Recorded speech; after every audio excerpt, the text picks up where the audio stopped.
Steven Spielberg returns to extraterrestrials 21 years after he last tackled the subject, complete with conspiracy theories and shady government agents trying to cover everything up. He even got John Williams out of retirement for the music, so join us as we discuss Disclosure Day.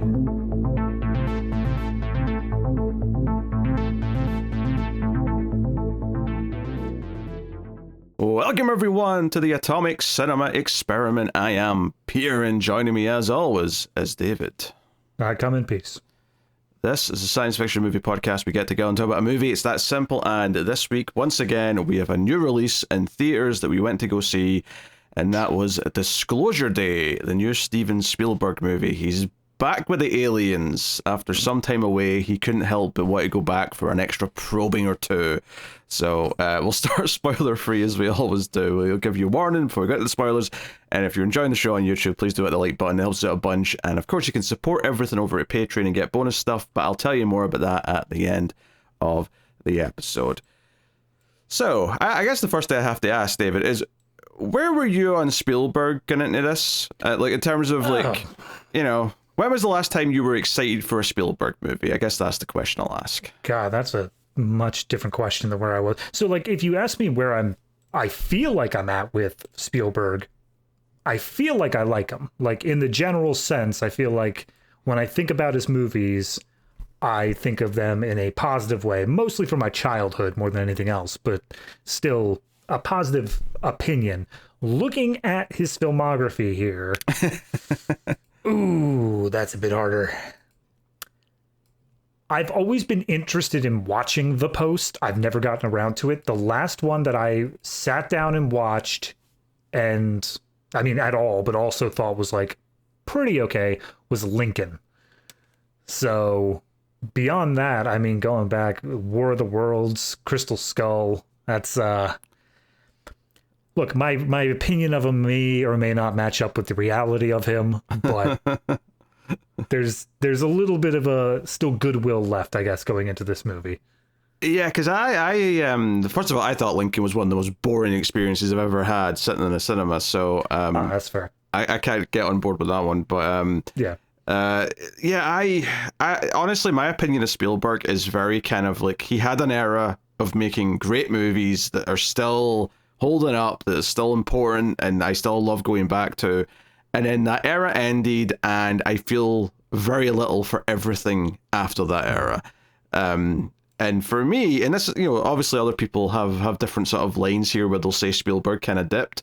But for me, I'm kind of someone who, I'm not that fond of Saving Private Ryan or basically anything that came after that. So for me, like Spielberg's like era is like the 70s to the mid 90s, and that's where I think all of his good movies are. And even movies that I thought I liked from like after that, because I remembered liking Catch Me If You Can, but I rewatched that a couple of years ago, and I was like, you know, I don't think this is that good. Like, this is not as good as I remembered it being. I think it's a lot cheesier. It wasn't quite hitting the way I thought it was before. Yeah.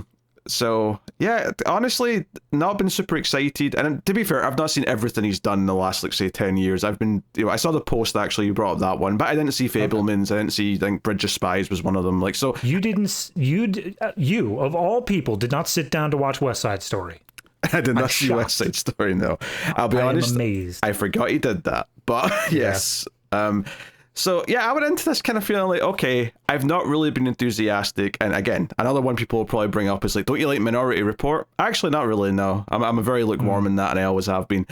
But, you know, part of that's taste. It's like, I'm not going to sit here and lecture anyone on whether or not that movie's any good. But I've not felt enthusiastic about a Spielberg movie since I was a child. And going into this, in theory, it feels like he's going back to like the kind of stuff that he used to do. Like, this is kind of harkening back. If anything, the closest thing this is in terms of his previous movies is probably Close Encounters, but just because of the sense of like building up to the idea of like maybe there's aliens and we're kind of obsessed about talking about them and stuff. It's probably the closest to that out of any of his films. But I have to be honest, the trailers were not wowing me. The trailers were kind of, you know, I don't know, middling. Yeah. Now, there was one thing that concerned me the most in the trailers, and, you know, I won't say how it fits into the movie, but they're doing all this stuff of, like, oh, chase scenes and action, and, like, there's this whole thing, whatever else. And then, like, just as I'm talking about the first trailer, like the official trailer. Right as the music swells, they show like a little girl surrounded by like some woodland critters or whatever. Yeah. And they're like going through forest. And I think that's outside of E.T., that's the thing in Spielberg that I like dislike the most, is when he goes like full whimsy, when he goes full like, oh, it's all about the magic of the X, Y, or Z. And that's shot specifically. I'm like, that seems very out of place in what should seem to be some sort of like alien spy thriller. And I'm very concerned as to why it's there. Yeah, I guess on the surface level, it kind of looked like going in that this was going to be maybe a hodgepodge of things that he's done before, maybe something of like a greatest hits movie where he's going to touch on a bunch of stuff that he's kind of dabbled in the past, and so we'll see how we feel about it. But like there was some, I don't know, expectations and feelings going into it because it's Spielberg, because of how the trailers look. There was baggage to it. It wasn't just like a unknown quantity where we're just kind of going in completely blind. So yeah. But obviously it's full of faces that you recognize. Emily Blunt and Josh O'Connor being the two leads, but Colin Firth's in there as the villain, and then Bono's daughter is here. Is that who she is? Yeah, I did not know that myself when I was watching it. It was just afterwards that someone mentioned the nepotism, because Bono's daughter. And they also mentioned Wyatt Russell, who's in here, but I'm like, to be fair, Wyatt Russell has been acting in movies for like 15 years at this point. He's kind of proven himself to be an actual actor, not just Kurt Russell's son, but fair enough, he's there. And then Colman Domingo's the other big name worth mentioning here. I like 2 weeks ago, not even, my wife finished watching Euphoria. And of course, he has a very major role in that show. And I'm as I'm watching the movie, I'm like, where do I know this guy from? And then all of a sudden, during one scene, it just clicked, and I'm like, oh, that's where I saw him. Two things on that. One, you also saw him in the Running Man remake. I did. He had a much smaller role there, but yeah. Yeah, and two, I mean, damn, that teenage cast of Euphoria is aging quickly. Yeah, no, that's you come back from COVID, you look like you're in your 50s. It's crazy. I'm assuming he played a dad or a teacher or something, but. Anyway. Yeah, he's like a mentor character, one of the characters. Sure. Yeah, that's it though. There are some other like faces I recognize. Like there's an Asian actress who's kind of just there in a small role, and I'm like, I know her face, and I looked her up, and she's had like small roles in like 50 things that I've seen. So I'm like, okay, that's why I recognize you, not because you've done any one thing that's particularly important. Also, Elizabeth Marvel, I recognize her face in IMDb. I don't remember her from the movie, but I'm sure she was there. I believe she was there. So.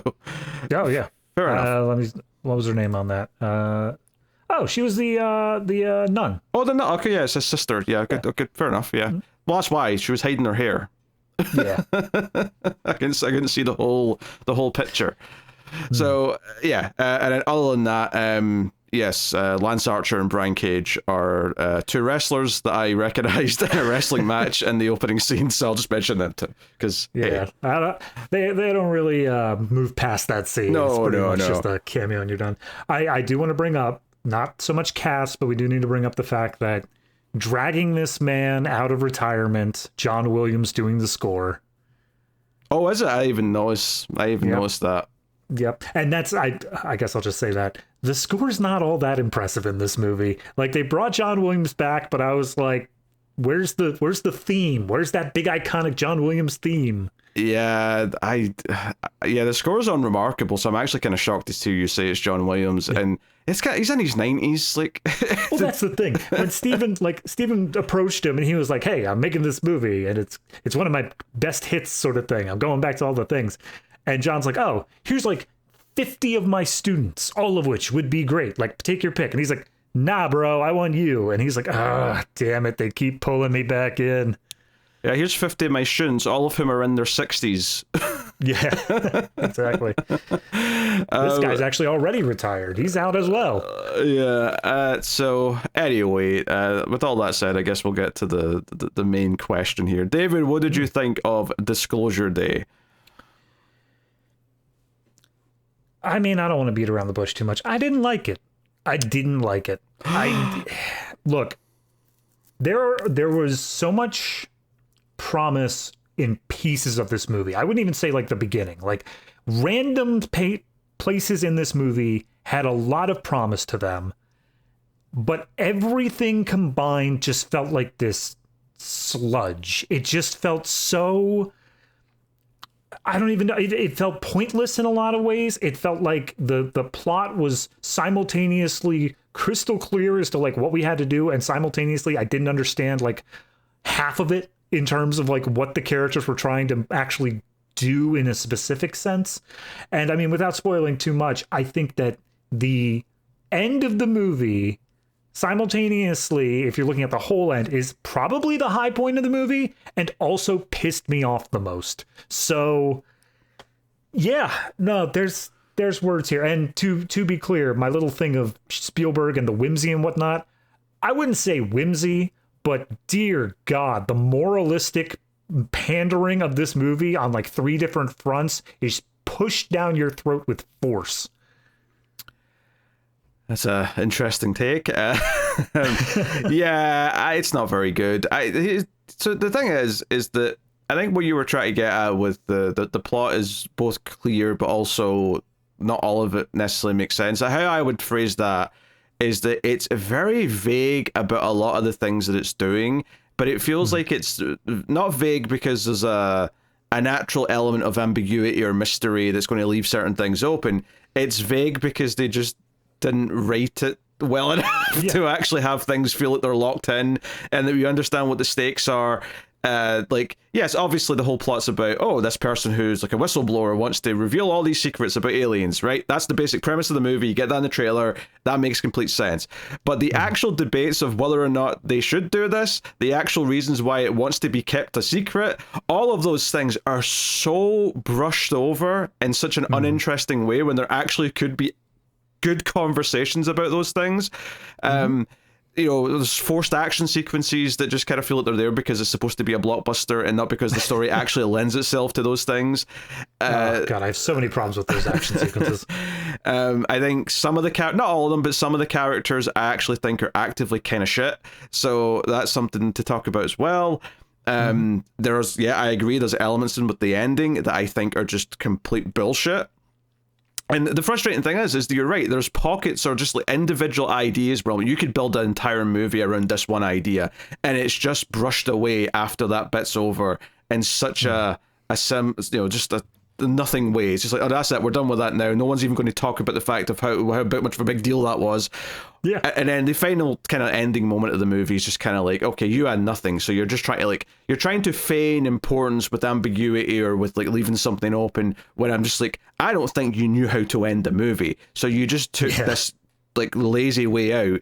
And I think the way my eyes rolled when it cut to black, I don't know if I've felt such a strong like, no, you don't dare sort of reaction to the way a movie ended in a long time. I don't know. I don't remember the last, because obviously there's been endings that I've not liked. There's been shit endings, but they've been clearly shit for like the last like 5-10 minutes where like, oh, this is a shit ending. But this was like, okay, you're doing some things that I've got some nitpicks and whatnot, but you're what are you building to here?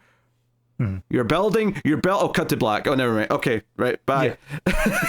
Yeah. He finally got around to watching The Sopranos, and then was like, oh, that's a great ending. I want to do that. So yeah, it's obviously, there's a level of technical skill here. Obviously, Spielberg knows how to direct a movie from like a visual perspective. It's very fairly, serviceable to high quality in that regard, right? Yes, and I agree, but like I think that kind of the definition of like blockbuster nowadays, or like the Hollywood look, is kind of modeled after Spielberg. So we kind of have this issue where as I'm watching this, it does feel very safe. It feels very much of like, no, this is just what we do. Okay, yeah. I mean, I can see what you're saying there, but that's almost like it's like Die Hard inspired 24. So when Die Hard came back for a new movie, this feels just like it's derivative of 24. Yeah, because 24 already took from Die Hard. So it's only one of those things that if you take in mind the idea of like, no, Spielberg was the pioneer in this, it's like, oh, okay, fine. Then like you go in with that knowledge. But if you just go into the movie saying, I want to watch Disclosure Day, this random movie that's going to be on, I don't know, Peacock or whatever in a couple of minutes, like, then it's going to be a thing of like, oh, I don't know any of the history, and this just feels very generic Hollywoody. Did you pick Peacock because you knew this was a Universal movie, or did you just think it would be the funniest streaming service to say? I'm starting to piece it together of like where the different movies go. I feel like Universal I see more on Peacock, and I feel like that's right. Okay. Well, yeah, because Universal is Peacock, or they own Peacock, or they're both owned by the same company, whatever the hierarchy is. Also, I mean, I haven't seen any recent Spielberg things. I don't know if he works through Universal, if this was the first one, but like, how have I never seen the genius of this opening credits or the opening title production card things of the Universal globe, and then they have like an orbiting Amblin moon? Like, that's the smartest thing in the whole damn movie. Yeah, it's new. I've never seen that before. It's such a. I don't think it looked like. I like the concept more than I like how it actually looked, because it felt weird the way it kind of came on top of it. But I like the idea of like, hey, Universal, then the moon comes round. Oh, Amblin. Yeah, that's a fun idea. But yeah, that's the smartest. Someone came up with that idea of like, wait, we have an Earth and a moon. Get Steven on the line. Yeah. I mean, he's worked with Universal before. I mean, I don't think he's consistently with Universal, but he's definitely done, E.T.'s Universal. But I mean, obviously, that's like 40 plus years old now, right. But you know what I mean? I don't think they took the effort back then, yeah. Well, I don't think Amblin technically existed yet, because, I mean, you'll notice the Amblin logo is... True. E.T. So I'm pretty sure Amblin is a spoiler for the movie if they had that right up front. So I'm pretty confident, at least, I mean, maybe they had the name, but the logo came after, but like they definitely didn't have that logo until after E.T. existed. So, right. So the movie is kind of like it's very middling, I would say. I wouldn't say it's like terrible, because obviously there's a level of competence, there's a level of good actors to a point. It just never quite comes together. There's nice ideas here or there. Emily Blunt probably has the most interesting stuff to do.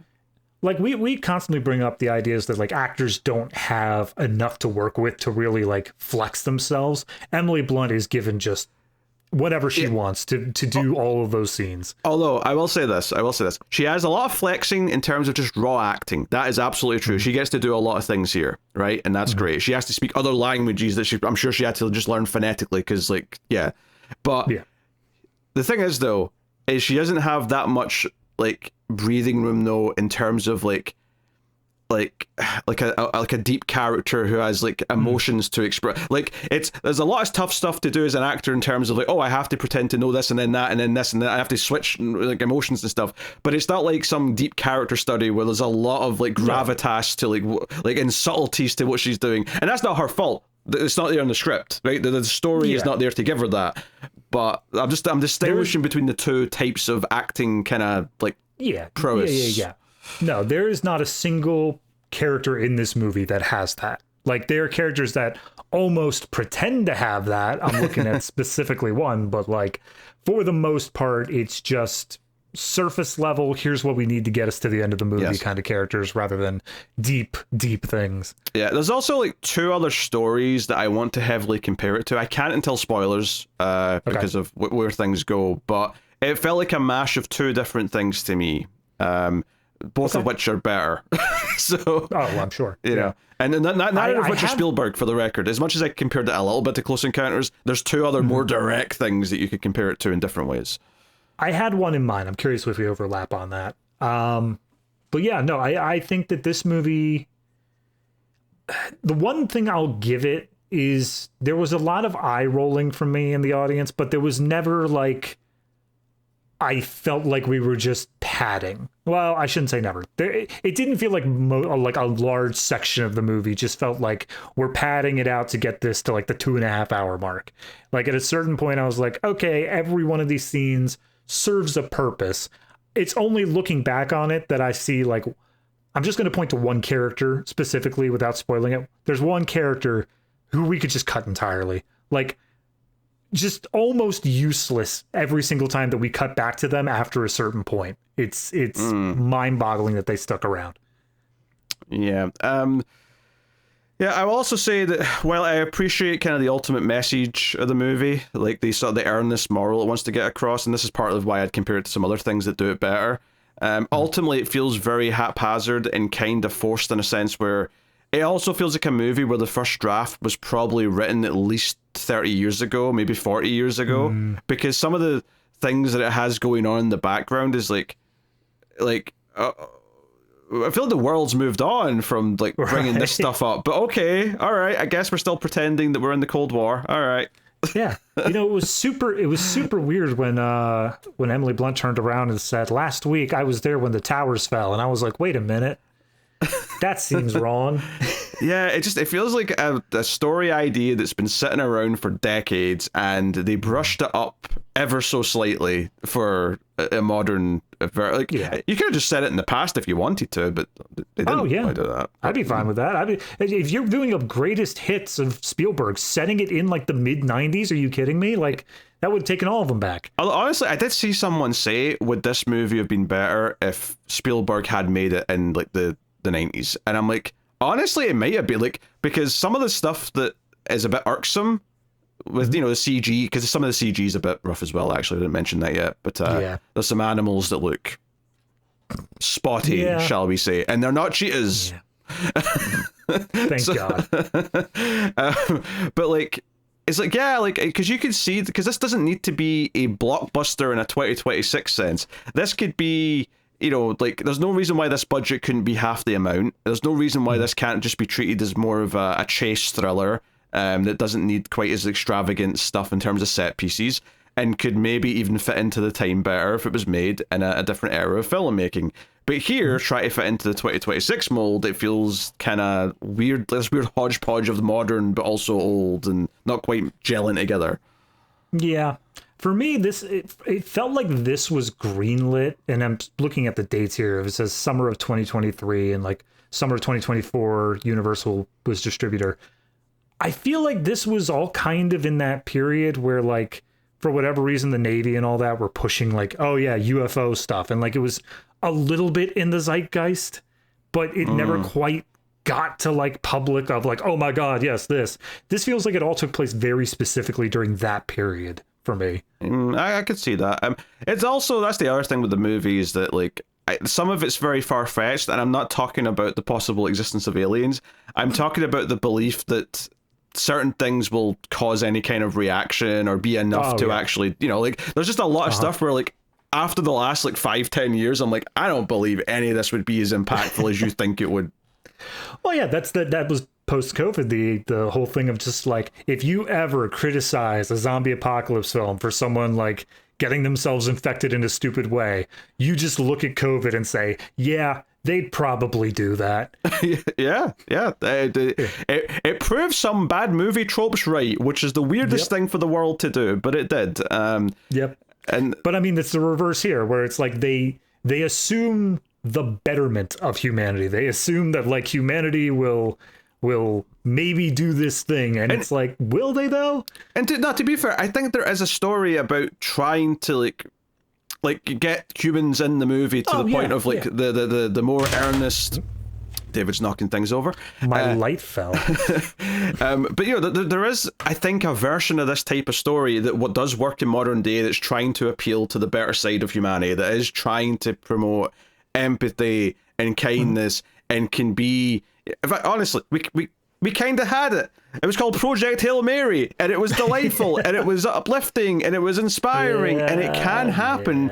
But this feels like it's just a relic that isn't quite working in the context of how something that could be delivered today. And maybe part of that is that, Project Hail Mary, apart from everything else, which is, you know, a good script, good direction, all the other things that go into it, but maybe one of the key things that's different there is that it's about one person on their own kind of discovering those things about themselves, and then it can be used to extrapolate into inspiring other people and things like that. Here it's going straight for, oh no, something's going to inspire everyone and we're all going to feel certain ways about things. And I'm just like, I don't know, I'm just a bit too cynical that the world would actually react this way or that way based on recent years. No, absolutely. So. The only other thing I really want to bring up is the action scenes. Without getting too deep into a bunch of it, there was one recurring thing that it was pissing me off so much. Peter, looking at the camera feed, can you see me? Am I visible? I can see you. That is correct, yes. How about now? I can see you now. Yes, that is correct. Well, apparently not in this goddamn movie, because like they hide behind the most pathetic. Like, oh look, there's a single tree and the guy is 2 feet away. oh, I guess he's never going to find us. And that happens like 12 times. And I'm so frustrated by like the third. It's a really old movie trope, yeah. The one that particularly irked me is when there's an entire squad of like government vehicles and Josh O'Connor just ducks behind like, yes. It's like 2 planks of wood that make up this fence, but it's like completely open. You can see someone. That bugged me a lot. No, he's hiding behind dead bushes, like no leaves, nothing else on him, and he's just like, boy, I hope they don't see me here. It's like, what, dude? You're like way out in the open. I don't understand how you're not. Yeah, this felt like something that was in movies 40 years ago. It genuinely does. And you sort of, you watch an old movie, you sort of forgive it a little bit and just sort of go with the logic of the movie. But here it just kind of feels like wildly out of date. It's like, there's no reason why you could have just had more bushes for him to hide behind and it wouldn't have felt stupid. Like, you made this choice. 20 feet. Add extra bushes, do literally anything, but instead it's like, oh, these well-trained government agents decide, oh, well, there's only this one path here, and if I were to go into the bushes, my feet might get wet, so guess they're not there. Release the full bush cut. Disclosure Day, rated X.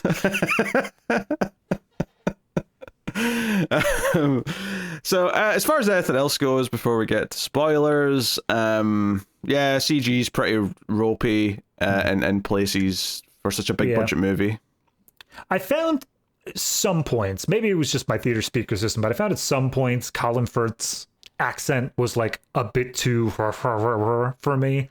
Like I wasn't able to pick out a lot of what he was saying. I did miss the odd line from him actually. Yeah, he kind of mumbled a little bit, or kind of, I don't know, he was going for like, oh, I'm evil, speaking a low English accent, and I'm going to mumble my words together. So I wasn't even catching everything he was saying. Good sir, you were in the King's Speech. Enunciate. You know how to do it.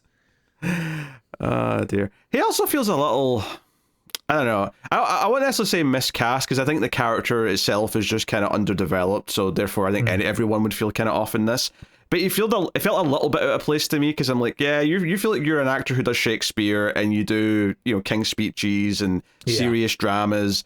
And I get like casting someone like that in a movie like this because it's against type a little bit and it can be funny to see them play a villain. But I just think his character's so thin and kind of bland that I almost just feel like Colin Firth was a distraction on top. Like, at least if you cast someone who typically plays villains, it'd be like, yeah, they fit what they're doing, even if it's not that deep. There were a couple shots in here because he's Colin Firth, he's decently well put together, but he does have like a little bit of a scraggly beard thing going on. There were a couple shots in here where I was feeling more Vincent D'Onofrio would have worked better, like that sort of character. But he did what he could with the character. The character was fine. It was just a matter of he didn't have enough to work with. Like, the character is light. Yeah, I think Josh O'Connor and Eve Hewson, who's Bono's daughter, the aforementioned U2 Nepo child, which I guess I wonder actually, because does she have an Irish accent? Is she disguising her accent? Because she did an okay job if she did. I didn't really notice anything weird. I didn't pick up on any accent. Because the funny thing is, with Emily Blunt, obviously she is English and she is doing an accent the entire time. And I'm almost hyper aware of it, looking for faults where I'm like, okay, am I going to notice anything sounding kind of weird? Like, do you sound like someone doing an American accent as opposed to a natural American accent? And I guess it kind of falls in this weird place where it never slipped. She never ever slipped into her English accent. She's very good at doing that. But at the same time, I am kind of aware that it sounds like perfectly American in a weird, like, artificial way where I'm like, you're doing an accent. But I mean, that's like insanely nitpicky. Like, I'm not criticizing that. Yeah. That's fine. And I mean, I also just looked up Josh O'Connor. He's also British. Yeah, he's English. England, yeah. So I mean, everyone here is supposed to be American except for Colin Firth, who. Yeah. I mean, to be fair, they don't say he's from England, but like he's not trying at all to hide his accent. So I have to assume. He just is. Like, it's kind of funny actually. Yeah, that there's like 3 of the 4 main characters are all Irish or English pretending to be American. Notably, the good guys. What are we trying to say there, America? So no, credit to them. That said, though, what I was going to get at there is that I do think Josh O'Connor and Eve Hewson's characters are some of the weaker elements of the movie. Josh O'Connor's got a lot of like clout around him, mainly because of challengers, and he's taken a lot of roles. But between this and Mastermind, I gotta say, like, I'm starting to like really dislike him popping up. If you want to see him with a good character, and I might get some pushback on this, but I really liked him in Wake Up Dead Man. Oh, sure. I've not seen that yet, but yeah, sure. Yeah, definitely check that out if you want to see like him actually really getting a good grip on a character. But no, I agree with you on the fact that those two are the weakest characters. But what bothers me is I feel like they have the more interesting part of the plot. I think on paper they could have the more interesting part of the plot. I'm not sure it actually plays out that way in the movie, but I get what you're saying. Yeah. So I don't know. There's a lot going on. It's a lot of intersecting storylines, and then eventually everything just meets up at a point. A problem with them as well, though, is that a lot of their stuff is like, hey, this is like the Oregon surrogate for a character to ask questions to get answers. But it's like a really dull way where like he already has all the answers, she doesn't have answers yet, so she's just going to ask questions about it. And they try and make it interesting with the relationship stuff tacked on top, but it just isn't. It's like, this is the least interest. Like, maybe start the movie when he learns some of this stuff, so we can be like, oh, why is he so gobsmacked by it? But no, we start the movie and he's already known for weeks. Post finishing the movie, I did sit for a while and I tried to figure out, do I like how this movie began? Do I like where this movie began? I think is the better point here. And I feel like the more I think about it, no. I feel like there was a better place to start this story than where we got it. I think there's wildly different things you could do. You start it either earlier, right, and skip out some of this on the run stuff. You start it near the end and do more of the aftermath, which might actually be more interesting. Or the debate of, should we disclose this even if you want to? Like, forgetting the fact that there's bad guys who want to stop you. Is this the right or wrong thing to do? Honestly, a 12 Angry Men style movie of people in a room debating that might actually be more interesting than this movie with all its typical cheap thrills that it's trying to pull off and whatnot. I'm like, the debate there is quite interesting, and the way it handles it in the movie is garbage, and that's something I'm really going to get into in spoilers. But speaking of, should we dive into said spoilers? Sure, why not? We got in 30 minutes. All right, spoilers for Disclosure Day. You have been warned. Oh, where do I want to start? I mean, it's always weirder with theater releases because obviously it's harder to check the right order and stuff like that. Yeah.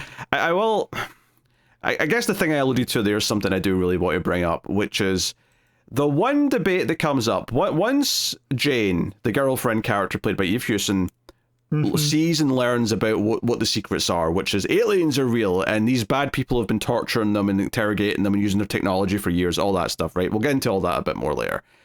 Yes. She, having already been revealed to have a religious background, she was at a monastery, she almost became a nun, she turns around and says, should we reveal this? Because people cannot handle that there is divine beings that contradict the divine being that we were all already like believing in. And there's multiple problems I have with this. One is the way she talks about it. She talks about it like the entirety of civilization would crumble if people didn't believe in God. And I'm like, you are aware how many people are atheists like already, right?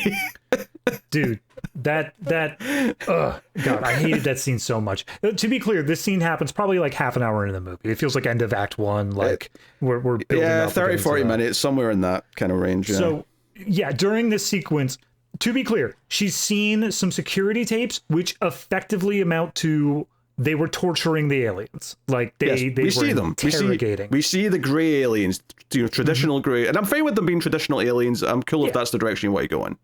Yeah, whatever. It's doing that thing where it's like, oh, all those stories were true, and the government was just suppressing the Roswell stuff. Happened. Roswell's a thing, and it's been going on forever since. Yeah. So she sees this creature being interrogated, being tortured, and then she's like, "What are we going to do with this?" And Daniel, Josh O'Connor's character, is like, "Oh, well, we're going to release it all." And she says, what gives you the right to do that? Why do you get to decide that all these people find out this stuff? And it feels like, okay, are we trying to do the debate? What's the response here? Like, what are we going for with this? And the debate essentially is, what gives you the right to make everyone aware of this? He says, what gives the government the right to keep it secret? And then she says, because if people saw these things, they'd stop believing in God, and that's bad. And I'm like, that's not it. You failed the debate. And they're like, that, to be clear, it doesn't go further. He doesn't like rebut that. He's just like, okay, I'm doing it anyway, and leave. Yeah, it's clear he doesn't care about that, right? And it's just kind of this awkward moment, and there's like one moment of tension where he grabs the bag with all the stuff that they're going to reveal, just in case she does something with it. Like, there's a little moment. But it's so frustrating, because one, her argument is just weird and stupid, and feels like she's living in a weird world where everyone's a Christian, which is just not reality, right? Two, she says a line like, that'll change everything about what we know about ourselves, and I'm like, does it? Why does aliens existing change anything about what humans are, or like our place? Like, I mean, I get where she's coming from with that, and the idea of like, oh, we're not alone in the universe. Like, there are other things out there. I at least understand it's big. That. I'm not saying it's not big, and I'm not saying it doesn't change our understanding of like the greater, wider universe. But it doesn't change like anything humans are, or what we've believed in, or anything like that. But she seems to think it is, and she calls them divine beings or something to that effect. Yeah, that was the other part that bothered me. She's like, oh, these are divine beings. I'm like, we just watched one get strapped to a chair and probed. That doesn't seem very divine to me, but all right, whatever. They're clearly just as vulnerable as humans are. What do you mean they're divine? They're not gods. They're not little grey gods. Why do you think they're gods? And like, to be fair, later on in the movie, we find out like the powers they have, the things they do. But at that point in the movie, none of that has come out. Not a single piece of it. They are just little creatures that crashed here on Earth. Yeah, like honestly, and it is so frustrating because I'm like, there is a place for this part of the debate of like someone who represents religious people. Absolutely. Like, again, go back to my 12 Angry Men idea of like just people in a room debating, should we release this, right? And arguments for and against. Yes, some person in that room should be the voice of, well, I'm religious and I don't like how this is going to challenge everything that I have always believed in, or how it'll change opinions on stuff and it'll just pivot more people away from the church. Just like there should be voices that represent other things, like what is a capitalist care about this? What is someone who is, I don't know, a scientist think about this and think it'll do for the world? So on and so forth. Like, have different opinion, but like, this is it. This one debate with horrible arguments for her, based on just this, like, again, it's like this is like, I said that a lot of this movie feels like it's dated to 80s and 90s, where it feels like a really old school way, in a very dated sense. This one conversation feels like it was written in the 1950s. I would argue, in the 80s against those godless communists, like, we could probably had it there. But no, I mean, just to continue this particular thing, way later in the movie, after like a whole bunch of separation stuff has happened, she ends up calling back to her nunnery and being like, hey, if there were absolute proof of aliens, like, that would suck, right? And the nun's like, nah. Like, oh no, God made them all. It's cool. Yeah, I want to talk about the wording of this, because she actually quotes the Bible and says, chapter, verse, whatever, blah, blah, right? Says that humans are God's, most divine creations or perfect creations, or whatever the phrasing is. And the nun corrects her as if it's a gotcha with, on Earth. We are the best creatures created on Earth. Yes. The Bible doesn't say anything about other... And I'm like, what is this weird gotcha moment with the nun being like, aha, but only on our planet? Like, other planets could have other divine creations. That's the sort of thing that makes me think Spielberg saw a Reddit comment once of just like, nowhere in the Bible does it say that aliens can't exist, because look at this quote here, and he's like, okay, all right.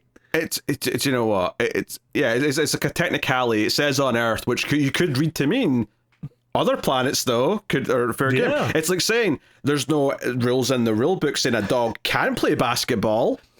I like the implication that the Christian God is on other planets, because that implies that other planets also had to have their own version of Jesus. Like, that's just funny to me. Like, every alien race has a Jesus. Either that or they don't, and it's like the Bible's way of saying that Earth is the most important planet, because the Earth's the one that got Jesus. Well, I mean, the Bible is like specifically people on Earth being like, and then this happened, and then all that. True. I like the opposite of that, where all the other planets had a Jesus, and they were like, this guy's super cool, and we're not going to treat him badly at all. And Earth is the only one that screwed it all up. which weirdly would fit into some of this movie because we're doing bad things to the aliens and, so on and so forth. So, okay, right. Yeah. So I want to complain about that. I want to make some broad comparisons here, right? Okay. One of the first things that popped in my head was The Abyss. Once I realized where it was going, and this idea, you've got this, like, World War III is about to happen in the background, right? God. In the background? Yeah. That is the most annoying bit to continue. Yeah. Right, that's about it, and we get a little reminder of it every so often. Oh, it's the biggest tension ever since the Cuban Missile Crisis, which again feels like this movie was written 30 years ago. And so that's going on, and I thought, oh, this is kind of making me think it's like a really shitty version of In the Abyss, where it's like, oh, these weather effects are happening up top and the tidal waves, and it's going to be human compassion and empathy at the end that maybe turns the tide, as it were. No pun intended. I don't want to spoil that movie too much, but that's there's an element of that there, and yeah. And I thought, oh, there's a bit of that. And then it also made me think of Watchmen, right? And I was like, oh, this idea that all this stuff's going on, but the existence of an alien at the end is going to completely everyone's just going to stop the wars because... Yeah. Oh, no. They've even got the wall of TV screens. They got that whole thing going on. Yeah. So those were the two things in my head that I was kind of comparing it to by the end, where I was like, okay, and when I say Watchmen, I mean the comic book. I'm not talking about the movie, just to be clear. Yeah. I mean, in fairness, it's not like the movie strays that differently, but the use of an alien, yes, specifically. Yeah, well, when I say they're both better than this, I'm specifically talking about the comic book. Yeah, no, for sure. Yeah. Watchmen the movie is probably similar in quality, or even still slightly worse, to be honest, to this. But yeah, no, I get those. I feel... I was actually thinking The Abyss at one point, especially as we were getting closer and closer to the end of this, where I was like, okay, all right, we're getting this weird, because it also had a level of that, not whimsy, but like the magical sense of the creatures as well. Yes, and in The Abyss, I felt that, and it was, oh, this is actually kind of charming, and it is this hopeful idea. But yet again, because much like I was saying with Project Hail Mary, it really hones in on them paying attention to one or two specific people and how they, do it in his built-in character arcs, which actually, that kind of neatly leads into something here, is that, so in The Abyss, the characters are so well developed, and when we reviewed The Abyss, we talked so much about that main pair of characters, that couple with this history, and everything that was set up so that it would be paid off later when the feelings would come out, and so on, and it would, phenomenal script, right? Yeah. The most underrated James Cameron movie by far is The Abyss. It's fantastic. In this movie, the characters... like, they are so thin. There's like so little to them. Like, they give them like sort of like token things, like, oh, Emily Blunt's character like keeps moving town because she keeps being dissatisfied with where she's doing the weather reports. Josh O'Connor's character Kellner, he's already discovered all these secrets, so he's just about wanting to reveal the secrets. Really, that's it. There's not really anything else. Like, no. The token thing they give them that never plays in anything is that he was arrested. He was in jail back in the day. Kind of, but that's really just to set up that, he had hacking skills because he was arrested for... All right, then that's a token thing. Cybercrime, yeah. Jane used to be a nun, and that plays into the really bad religious debate that comes up. They allude to stuff in Colin Firth's backstory with a wife that he lost that maybe made him a worse person, but they never even go past the surface level allusion to it. So... No, it's there's so much that could have been done with these characters. I feel like there's nothing that's stopping these characters from being interesting in a more fleshed out script, but it spends so much time on specifically the aliens and specifically how they're affecting these people, and that's the stuff that at a certain point I'm just kind of done with. Yeah, it's because it's a cover-up, right? It's all about the cover-up side of it rather than, oh, what makes these people particularly special? Well, nothing really. They just happen to get abducted and shot up with alien powers when they were kids, which that's obviously late on that reveal. But that's it. There's nothing, because that was one of my big problems with this plot overall. Before we get into the nitty gritty here, is that so much of it, especially Emily Blunt's character, because she just kind of magically starts having these powers because they've been activated. She doesn't even know why she's doing anything, and it's all kind of played for oh, I know I need to go this direction, and I know I need to go here, and I know I need to meet up with this person. But she doesn't know why she's doing it, so there's no sense of directive or caring about what she's doing, all in just a sort of, and this goes back into the vagueness of it. There's just this vague sense of well, this is what your character's supposed to do. And the character's like, well, I've got a vague sense of what I'm supposed to do, so I'm going to do it. But I don't actually feel that invested in it, really. And even when we get to the end and it's the backstory's revealed and why this was all put in her, there's nothing specifically to say why she, on a personal level, like, cares more about this, or is like learn stuff because of her powers that's made her really care about exposing everything and putting herself into it, you know? But I feel that way about all the characters. Oh, like, no, she's by the time we get to the end, like, she's just the best example. But yeah, oh, absolutely. Right. But like, even by the time we get to the end, they specifically have characters, Hugo and then Colin Firth's character, Scanlon.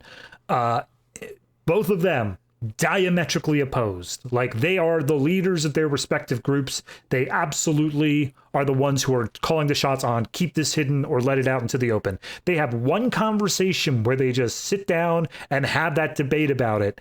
And it's not even about it. It's just about the fact that at some point in the past, Colin Firth lost his wife and then he got all angsty. And I'm just like, no, convince me, movie. And if you don't want to convince me, if you don't want that to be what the movie is about, stop bringing it up. Yeah. Yeah. And then the other thing here is, do you like a MacGuffin that can do just about anything, whatever the plot needs it to do? Well, we've got a movie for you. God. We have the device. MacGuffin. The device, everyone. And this device is just like early on, it's like, oh, they're setting up some rules for how this thing works. Okay, this is kind of interesting. There's potential here. But then it does other things later, and it's once like the powers have unlocked and Emily Blunt, she can do just about anything with it, and it just kind of feels like, oh, this can magically fix any problem for the situation that arises, and that's pretty much it. And let's not forget, there are 3 devices. So yes. That way, everyone can have a device. I kept waiting for it to be like, okay, it's all going to come together and understand what this is, other than just broadly, oh, it's magical alien technology, and that's it. That's all it is. And, you know, and then the idea, like, oh, just like, because the idea of like the heart in convincing someone that this is the right thing to do, and they try and kind of do this with Jane, with Eve Hewson's character, where she's the one who's kind of against revealing everything, then she has that one phone call with the nun, and then she's the one that shows up with the final device at the end to let them finally do everything. And I feel like that's supposed to be a big moment of like, oh, she's like made this trek, she got here, and her believing's what let all this happen. And it just lands with such a thud because it's so poorly developed, and I do not care about what she believes at this point. I really don't.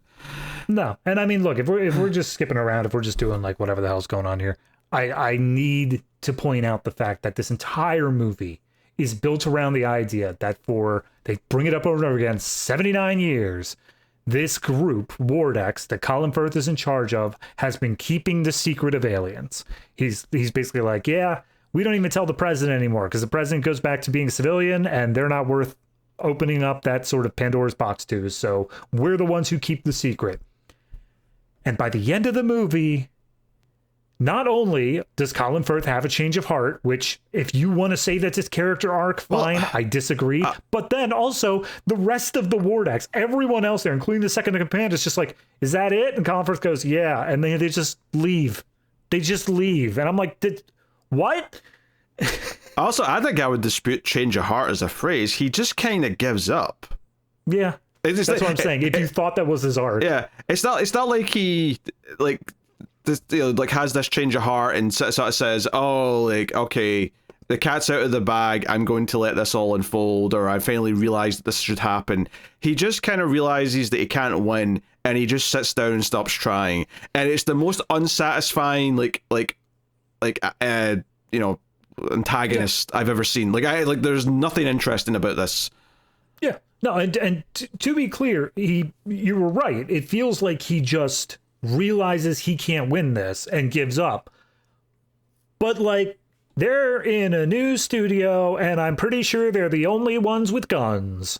So can't stop this is a very strong word. Well, that's the other thing, that they got out of their way to never have him actually kill anyone. The only person who even tries to take shots at someone is the second in command, who kind of goes off and does that on his own, so he's kind of set up as more villainous. So it's like they always wanted to leave the door open that he can turn good at the end, or he can be redeemed because he didn't kill anyone, he's not done anything that bad. They do kind of allude earlier on if you asked me why he changed, though, I couldn't tell you. No.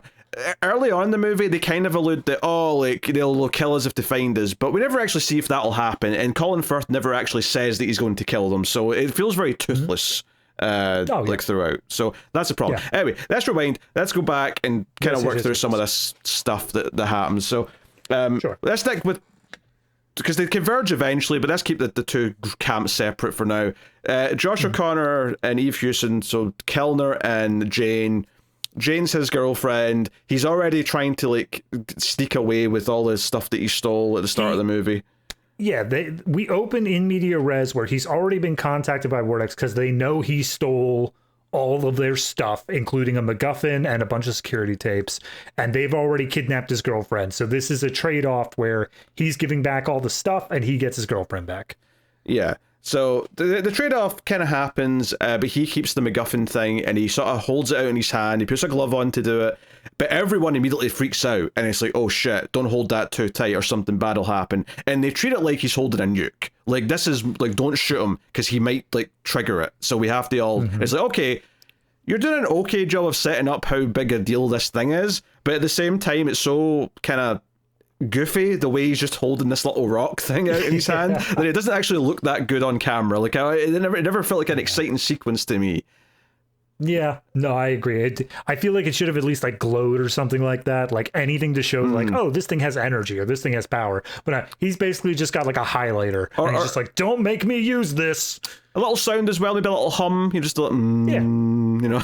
Yeah, and as he like releases his grip, the hum gets a little bit quieter just to show he's doing something.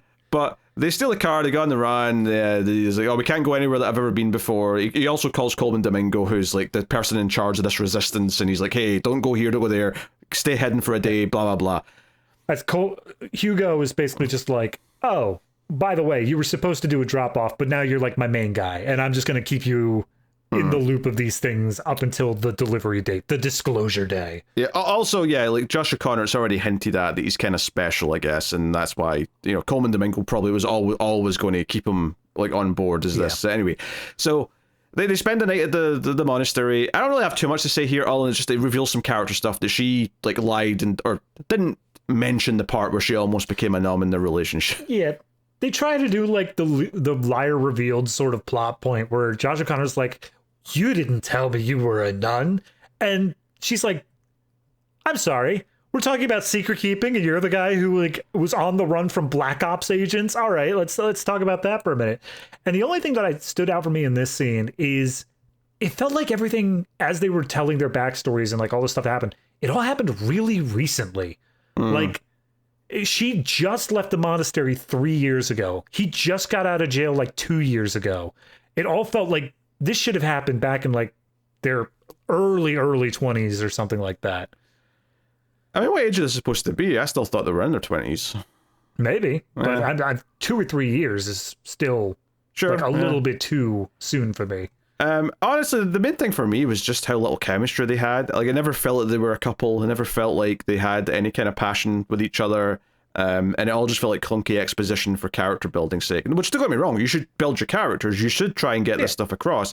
This just felt like the most clunky, just laziest way to do it was have them kind of like try and like get these secrets out of each other. And we're not even done because she's like, oh, hey, I'm going to ask you more about these secrets later and you better tell me when I ask you. And then 2 scenes later when they go to the next like hiding spot, which is like a farmhouse, he's like, all right, now's the time. I want the secrets. Give me the secrets. That line didn't bother me in the moment, like in the exact moment it was being said. But the fact that it was literally like the next scene that we saw them in, she's like, okay, we progressed the story far enough where I'm allowed to have more questions. Yeah, silly of me for thinking, oh, because she set that up, she's going to ask at a really pivotal, dramatic moment where, like, oh, now I need to know because I need to make a big choice or something. Yeah. Or no, it's like the next time they're alone. All right, I want to know now. All right, here's the laptop. Or at the very least, from like a writing standpoint, we have her at a dearth of knowledge, so that way she can or cannot make the proper decision when the time comes. Like, maybe she's arrested and gets interrogated, but she genuinely doesn't know what's happening, so therefore she's off the hook. Or she does know what's happening and she's able to make a crucial decision. Regardless, they don't do anything with it. They tell her the whole story. They have that one debate, and then it doesn't really matter if she knew everything or not for the rest of the movie. And they have the audacity to do this moment where he tells her to stay back at the monastery because, hey, you're safe here. Being next to me is more dangerous, so you're going to stay back. And then when he gets in the car with the guy who's picking him up, she just gets in the back and says, no, I'm coming. And I'm like, this is supposed to be the moment where we're endeared to her because she's sticking by him and it's showing that she cares about him and wants to be involved. And I'm just like, I do not care about these two characters. And I know it's still early in the movie, but I should probably care enough that I'm like, or at the very least, this moment should make me care about them a little bit more. But their chemistry is so lacking and they're both so poorly written that I was just kind of like, nice attempt, I guess. Next. I will say, keeping the plots separate, I do need to mention that in between those scenes of like getting to the monastery and then her coming along the next morning, we do get a lot of the Emily Blunt beginnings, like a lot of that. There's a lot in between, yeah. And I feel like that just breaks the flow for me, where those guys had a really good like action paced thing going on, and then for Emily Blunt's early scenes, it's essentially a lot of home life and like some job humor or whatever. Yeah, and also like Emily Blunt doesn't. I mean, it's not that late, all things considered, but it does feel like a good little chunk before she's first introduced. And she's equally a main character, arguably the main character, but like I mean, it's probably even between her and Josh O'Connor, to be fair. But like, but anyway, they're at the farmhouse. He shows us some footage of an alien being tortured or interrogated on a table, and she like has a little tear, and I'm like, okay, I appreciate them taking kind of a District 9 approach here and being like, the aliens aren't scary. We're the scary ones. We're the ones who are doing bad things to them, right? Yeah. I'm okay with that. That's cool. And probably as a better message for today is like, hey, how do we treat like others? How do we treat people who are from the outside who come in? Probably a much more worthwhile message for today. So that part, good choice. But then we get the shitty debate part of it that we already brought up and all that. And the big thing though, right, and this is the frustrating part, is that there's actually something that's set up here that an entire sci-fi thriller could be built around. Is that we cut back to various points of like Colin Firth in the control room, and all these people seem to quit in the same day, so they'll almost be part of the secret group that are working against us, blah blah, all that setup. But it's like, hey, we had 3 MacGuffins, right? They've taken 2 of them because Josh O'Connor has one, Colman Domingo's got the 3rd. Do we have the other one? And like, yeah, we've got the other one. So Colin Firth takes it out, and they really set up this idea that this can hurt him, right? And it's like he's not really built for using it, but he's going to insist on doing it anyway. They're talking about like if your heart rate goes beneath 20 again, we're going to have to pull you out. Like it's this stuff where it's super dangerous and he can't just keep doing this all the time. Yes, which would be great if there was any consequences at any point for him repeatedly using it. I guess it's just try to play it up right at the very end where he like stumbles a little bit, and I'm like, oh wow, you stumbled.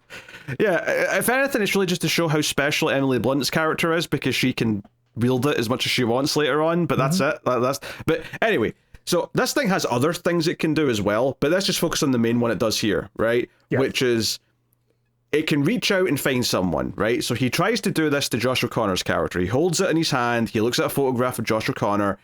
And he tries, but it doesn't work. He gets kind of hurt, and he's like, hey, I was getting there, but it was like a block. And then they say, wait, is he an experiencer? Because they can't be... Oh my God. They can't be... I forgot that terminology. Yeah, it was such a stupid word. The dialogue at points in this is pretty rough. Is he an experiencer? It's like, I would have known. But I guess he must be, because I couldn't dive into him, because that's what they call it, diving.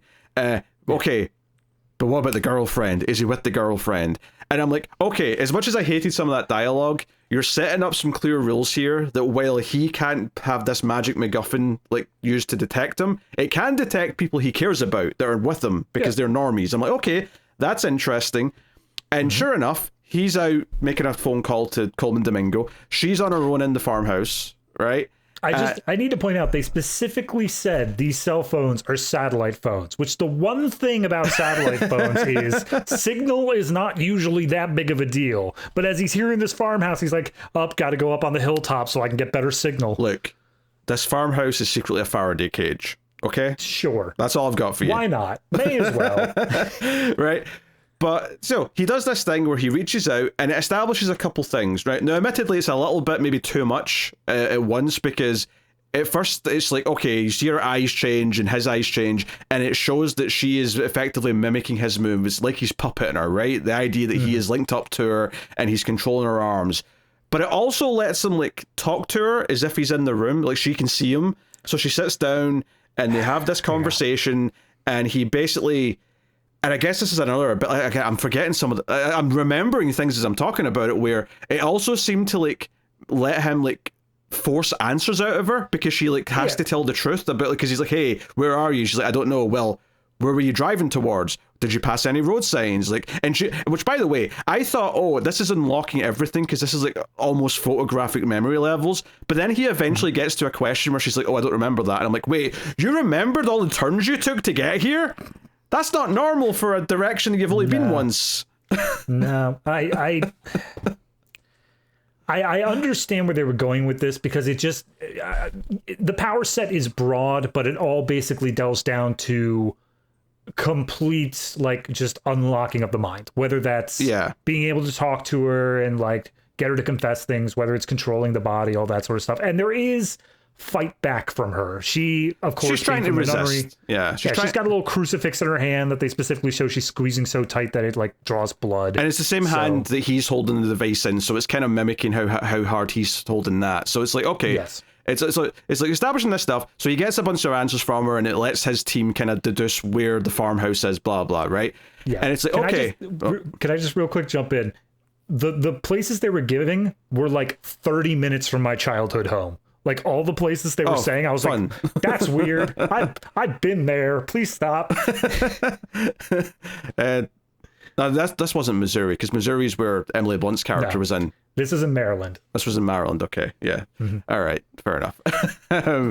Yes, Kansas City, which is not in Kansas, it's in Missouri, because that makes sense. Just to really dick over the GeoGuessr crowd. Why not? It's the same with Washington, D.C. and then Washington State. Like, why did the thing have to be so goddamn confusing? God damn it. Well, I mean, there was a separation of like 150 years there, but you know. Well, yeah, but whatever the second one was named, you could have just not named it the same thing as the other thing. But we really like that guy, Pete. All right, anyway, so it's like, okay, so you've established this, and it's like, I can see some stuff being set up here, but arguably the more interesting part that could become its whole entire movie is that once, like, Josh O'Connor's realized there's a threat and the agents have all shown up and he drives the car into the house to get her and all that, right? Mm-hmm. She's clearly still being controlled by Colin Firth, and she's got a knife. And I'm like, oh, this is potentially a good premise for a thriller, is that some people, not everyone, but some people can be mind controlled from a distance and become the threat, even though they're innocent themselves. And I cannot get over, one, how quickly this is dealt with, where she just basically deduces that the thing she was gripping so tight in her hand was because it must be related to what he's doing. So she stabs herself in the hand, which makes Colin Firth hurt because he effectively feels her pain, which wasn't established previously, by the way. That's just a lucky guess that he would feel whatever she feels. But the way it moves on, where like Josh O'Connor clearly understands these devices enough that he knows what was happening. So he's like, don't worry, honey, it wasn't you. Don't be sad about it. And then it's never brought up again. It, like, she never talks about how violated she felt, that she was literally puppeted and used as a murder weapon to try and kill her boyfriend, which I guess actually what I said earlier about Colin Firth not trying to kill anyone, I guess that's not true. But no, to be fair, we didn't know where she was going to stab. Maybe he'd have just made her stab in the arm or something to stop him from driving. She's got into the thigh, missed the femoral, be fine. Yeah, but like you could build an entire story around the violation of this, the potential threat of this, and the one interesting thing that I thought was happening elsewhere in the plot is that every time we cut to Colman Domingo, in the background of his scenes, like, his team are building a set. And I was like, oh, why are they building a set? And when Colin Firth, like, uses the device to come and talk to Colman Domingo later on, I was like, oh, this is what it was for.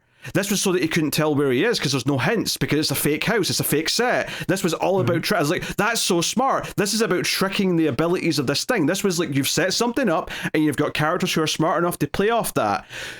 No, it isn't. It has nothing to do with that. This was a happy accident. The house is about something else that doesn't happen until later in the movie. I was so pissed off that wasn't even the fun thing that I thought it was. Yeah. I mean, look, they're still inside a warehouse, so theoretically they may have taken the precautions of like, but I've got another thing on that. But to jump back for just a moment onto the powers thing, what bothers me more about it is the fact that they use it. They keep on using it to possess Jane and also to talk to Hugo in that scene. Until conveniently, we just stopped doing it.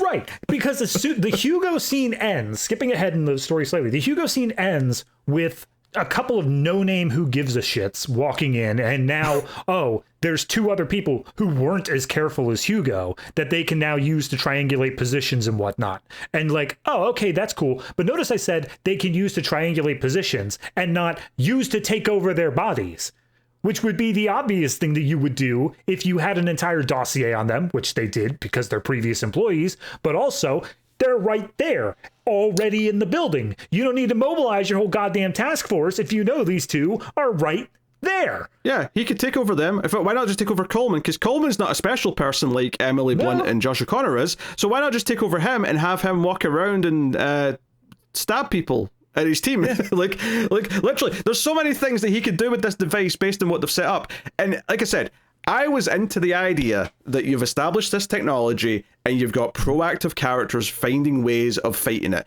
So a simple little thing is when they're in the motel after this, Josh O'Connor hides everything in the room that is potentially like giving away a location. Like, you know, the little notes that has the motel name on it, the phone has the motel name on it, so he hides that in a drawer, he rips the paper up. Everything that has the motel's name is hidden or torn, except the thing in his hand, which she sees when she's like, you know, lying in bed. So, and to be clear, she's the one who's like, you can't trust me. You need to tie me up. Yes. Don't let me which again, see anything. Work around this problem you've introduced and this weapon that the bad guys have got. There was almost something cool there. There was almost something fun to be done with it. And the way it brushes past most of it is infuriating. Now, here's the thing, and this is the part that's doubly infuriating about the technology. It's not just that. Like, if that were the power set, they defined it, they got it clearly mapped out, mind control and, like, diving into minds, okay, fine, whatever. However, as soon as the scene ends, where he's possessing Jane, and he, like, goes into catatonic shock or whatever, number 2 comes in and picks up the rock.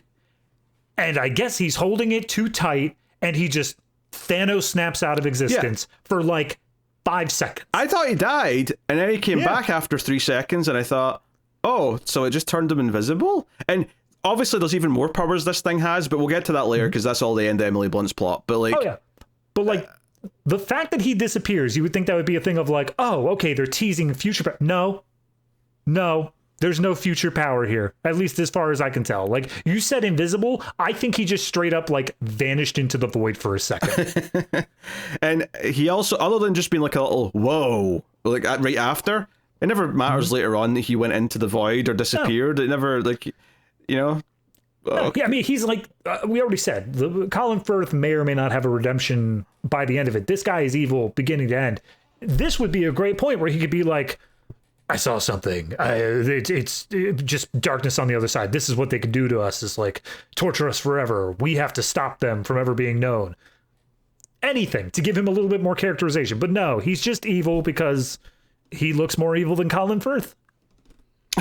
He's always grimacing. So there you go. Yeah. That's what you get.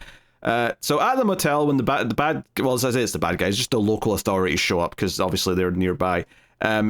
Basically, like, they're running away, and Josh O'Connor hands Jane the device, the MacGuffin, and he really accepts that he's getting like arrested for now because he gets grabbed and taken out and whatnot, and she just hides behind a tree and gets away. God damn it! So yeah, there's that.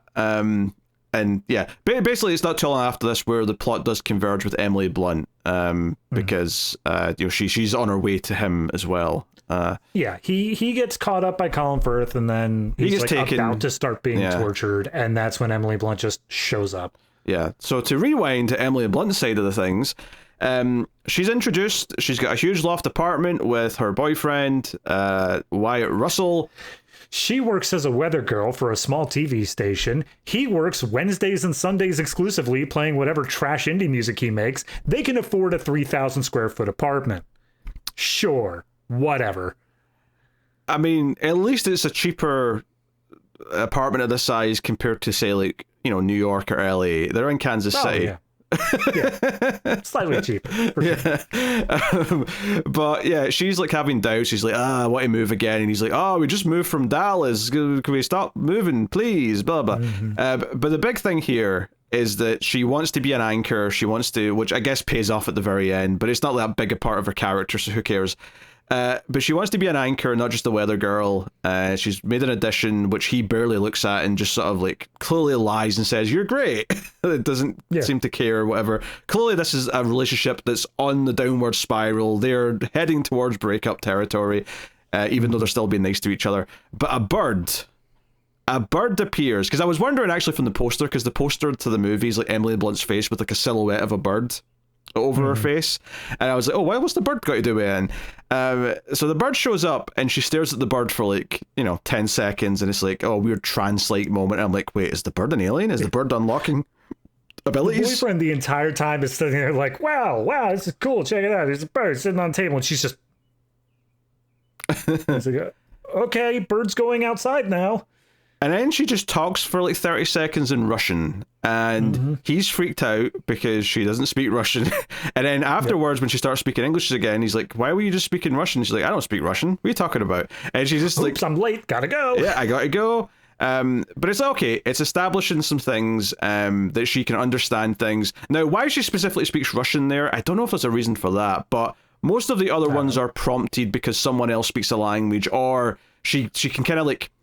It's not so much that she reads minds per se, it's almost like they phrase it as when she like talks to someone and she's close to them, she just gets she understands them through and through and what's worrying them, right? It's not like she's like going around looking for specific details, but it's like, hey, she gets pulled over by the cop for speeding, and she looks into his eyes and she's like, oh, you're upset right now because you've pissed off the wife, but take her to that place she likes, do this. And the cop gets stun locked into just letting her go because he's just freaked out. He's like, how do you know all that?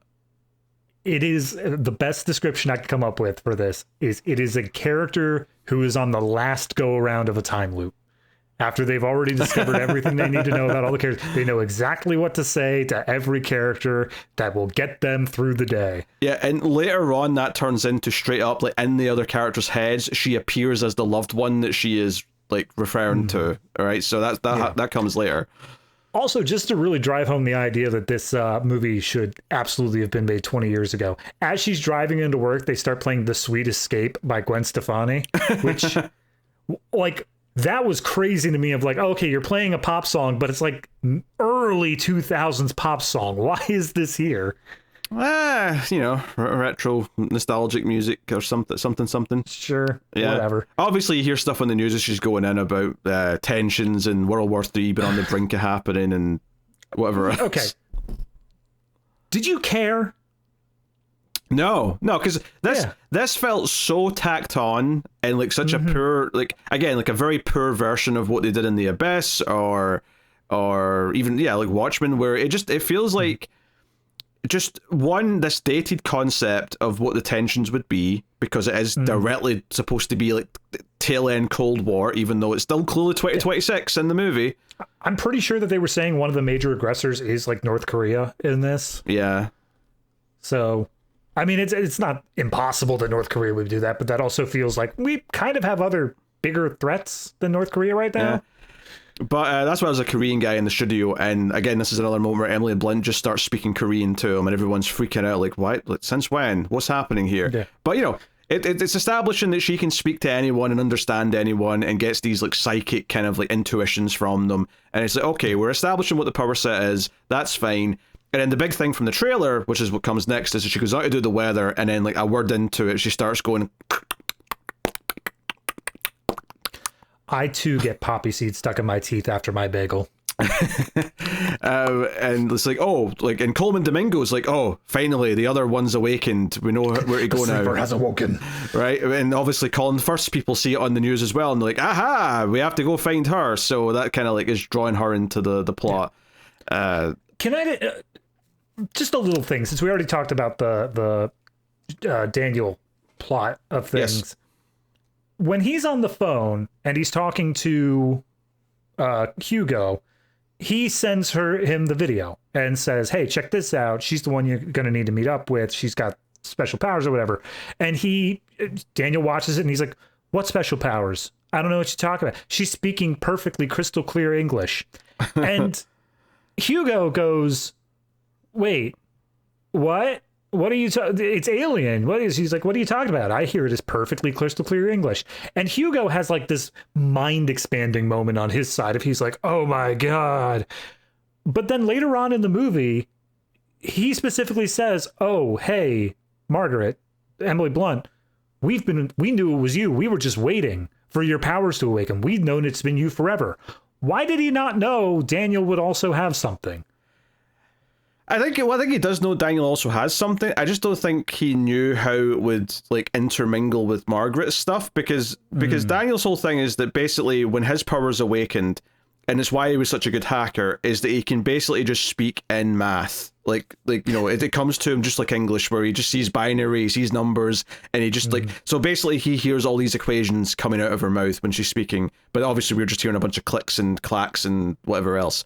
Yeah. And it's like, okay, all right, I guess that's what you're doing. I think for me though, it does kind of feel like Josh O'Connor, I mean, it feels like he didn't know he was like special with powers. He just thought he was gifted or whatever. Whereas Emily Blunt's are clearly superpowers. Whereas no, she's right. Like reading people and you know, speaking in languages all of a sudden. Like, but they are both language based. One's mathematical, one's, you know, more language based. Yeah. And I'm like, okay, that's an interesting sort of like two sides of like, you know, communication. And again, if you did more with that, if you did more with this idea of like, hey, one of you, because this is a line that Colman, Domingo, Hugo has later, where he says, you were given the ability to understand the aliens via the math language, and you were given the ability to understand every human with your powers, so that like things could be shared and things could be understood. And I'm like, there's something to that. I could see that being the basis for a good sort of, you know, movie about convincing people to be kind to aliens and understanding them and so on. It's literally the idea of empathy is listening and understanding, and it's just the two sides of that. Yeah, a little bit of Arrival in here while we're at it. If you throw in more movies to compare it to, why not? Perfect. There was actually a bit right at the very end when they're showing like all the clips and all that, where just for a second I thought they were doing like the Arrival ships, and I was like, are they really doing a thing where they're just taking like all the alien sightings across movies and saying they happened? So they've set this up. She kind of collapses after a little weird speech. They go to the hospital.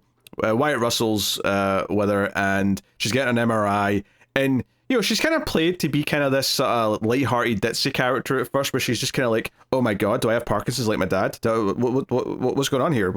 And again, Parkinson's does, you know, can make it difficult to communicate with someone. So that's, again, it fits into the theme of communication and understanding and whatnot. But she can basically just tell when the feds show up, oh, they're not actually feds. They're like secret, like bad people who are here to get me. Vortex. Yeah. So memorable, rolls off the tongue. I literally just looked at it on the wiki page and I clicked away and said, wait, what was it? Yeah. So she's like convincing the boyfriend to sneak her out, even though he's like, why are we sneaking out? Why are we not, you know, doing this? Why are we not talking about this? Also sets up that she has these recurring nightmares of being in a forest, and there's like the gingerbread house and all that. Yeah. Also sets up that the boyfriend may have like cheated or something like that at some point, and that just never comes up again. Well, we don't actually know if that's what it was. I get why you're thinking that, but all it is that she looks at him and she goes, oh my God, you know, Wyatt Russell, what's his name? Jackson. How could you? And he's like, what did I do? And then she just leaves. I think it's maybe just like, that's where the moment she realized that he wanted to break up or he didn't want to move, maybe, because that's all that comes up later. That's all I can think of is that he's, you know, or maybe I don't know. But it also sets up that she doesn't remember anything from like, an incident when she was 10, and we also find out later that Josh O'Connor doesn't remember anything from before he was 10, so it's like, oh, we're setting up some weird thing in their backstories that connect, so we'll get to that, I suppose. But yeah, they go on the right, and there's some weird, like, this is something we not really mentioned yet, but there's some like ill attempts at comedy in this movie. It's only on the Emily Blunt side, which is why I feel like these early scenes with Emily Blunt, like, I like the plot and the action of the other side more than I like her sides, because her side just feels like it's padded with all these jokes and weird humor, and it just isn't working for me. I kind of like, I get it, but I kind of like her side more just because I think her character is doing more interesting things and learning stuff, so there's more like, I was so not into the other two characters that I was finding her far more interesting. But we do this weird comedy bit where it's like, she gets on the phone and it's Colman Domingo, and he's like, oh, you don't know who I am, but I've been waiting for you, blah, blah. And you're talking to the right person. If I'm right about you, you can just sense it, and you'll also sense where to go. And I'm like, this is convenient writing. She'll just magically know what to do that the script needs her to do at all times. So I was rolling my eyes a little bit with that. But he's like, hey, make sure you destroy your phone after this conversation. And then we spend like 2-3 minutes doing a comedy bit of her trying to destroy the phone, where she throws it out and she tells the boyfriend, hey, run over it. But he misses it. So he backs up and he misses it again. So she gets out and actually finds it and places it in front of the tire, makes him run over it, and then she also stomps on it for a good bit. Like, this is a solid 2 minutes of a comedy bit of destroying a phone. And I'm like, you could have literally just thrown it in some water and called it a day and moved on. I don't even think you need to throw it in water. Like, just throw it away. Who cares? Like, what's going to happen? Like, it's one thing to destroy the phone because, like, oh, we're using these secret encrypted phones that, like, have special technology that, like, we can't let fall in the wrong hands. It's another thing to say this is an off-the-shelf iPhone that is, the only thing you need to worry about is the fact that the last call belongs to this dude, which I'm pretty sure as the government or a government entity, they can just pull the call logs anyway, regardless of if your phone is active. I think that, and also it can be tracked. I think that's the other big thing, which we don't have to destroy it for, you just have to leave it somewhere, obviously. Right, just throw out the window, who cares? But no, that scene pissed me off. I was so annoyed with that. And to be clear, I think he's meant to be unlikable, the boyfriend character. Yes. But, like, he's unlikable in a way where every time he was coming up, he's acting as a roadblock. He's acting as a character who is meant to hold our main character back, and she has to push forward through him in order to continue. And it's frustrating because I barely care about this storyline already, and a roadblock, I'm like, maybe just let him have it, man. I'm not going to care. It's frustrating in several levels. It's frustrating because, one, the character's very thin and poorly written, and he is just there to block the plot. But it's also frustrating because, like, it actually is, like, sympathetic that he thinks she's just having a breakdown, because of course he thinks that. He has no reason to suspect that this is real powers or that there's anything going on. So you can't even just sort of say, oh, he's being unreasonable to an extent, because he's not being unreasonable to think that there's something wrong with her, because she is acting really weird and erratic. But it's a movie, so we're just kind of on her side anyway, so there's kind of a disconnect there. I think the major misstep in the movie for this particular plot is making it that he wanted to break up, that he wanted to split up at some point. I think you have him be dedicated, you have him wanting to get her better, but that conflicts with the idea of there's nothing particularly wrong with her right now. It's not a mental health thing, it's an alien thing. And all of his actions of trying to do the right thing is what is a problem here. Because by the time that he's removed from the plot, he effectively hasn't done anything wrong, yet we're still meant to treat him as a bad guy because he doesn't want to be with Emily Blunt. Yeah, it's... because if he stuck with her and he was dedicated to helping her even though he didn't believe anything, it could maybe be quite a happy turnaround where when he sees stuff as real later on, maybe it, like, it's like, oh, he's been convinced, and that's something, which I guess the problem there is they're also doing that with Jane. Maybe both of them shouldn't have had spouses. Maybe that would be an idea. Maybe that's a bit repetitive. But, yeah, like, she just ditches him when she realizes that he's not going to be playing ball. Like, they're at a station, and she just leaves. She tells this kid who's sitting there, hey, tell my boyfriend this when he comes back out. Yeah. And that's it. And the only time we see him after that moment is during the montage at the end when all the stuff's being broadcast. It cuts to him for one moment with his jaw agape, and he's like, oh, it's real. And I'm like, I don't care that he sees this as real, because he never like he never did anything that made me say, oh, I want him to be proven wrong. Oh yeah, exactly. He wasn't strongly enough against it for me because he kept on going along. He kept on doing the things. I like to think that final moment with the jaw gape is not him saying like, it is real, she was telling the truth, and more of, you finally got the anchor job. Good job, you did it. Yeah, it feels like, again, very undercooked, and the fact that he's just missing for half the movie, not that I'm saying there was a lot to do with them necessarily, but the way it's presented, it is just kind of wild that he just disappears and that's him done until that one little shot near the end, and it just doesn't feel like it has that much impact as a result. So, yeah. And also that gas station scene is like one of the only times in the entire movie where the whole World War III looming on the horizon thing is actually a thing, because the gas station is being mobbed for things like water and basic supplies or whatever. Yeah, that also feels very undercooked. Like because there's not like, see if like on the trip to get to Josh O'Connor, like she saw like people being cruel because everyone's scared, or like you know, tensions are heightened. But no, we see some empty shelves. That's it. That's the extent of like the fears that people have about this war that's looming in the background, and it's so lukewarm. And you know, we said earlier on that like there's a big break in the pacing for the Josh O'Connor and Eve Hewson plot, because you do a lot of it right at the start, so it feels like a while before you introduce Emily Blunt, but then we stick with Emily Blunt for a good chunk of time, so it feels like we've been away from the other characters by the time we go back to them. The same thing happens again here. Once Emily Blunt's Dutch Wyatt Russell, we do all this stuff with the farmhouse and Jane being controlled and all that stuff. Yep. And it's such a long stretch that when Emily Blunt just kind of shows up to intersect with his plot, it's like, I mean, I guess it makes sense, she's been driving all night, but like, it just kind of feels that we've just not seen her for a while at this point until she showed up in the right place. But to give it credit, I do like this idea of like showing how useful her skill is, where she's able to just like have the secret passwords and stuff because she just gets them from the people at the gate, and she's like, I'm working for Colin Firth, the number's that and the code word's this, and he's like, oh yeah, go right on ahead. And then she literally walks into their secret trailer at this airfield where they're about to torture Josh O'Connor, and like honestly, it's maybe the funnest moment in the whole movie, where Colin Firth just turns around and sees her and is like, huh.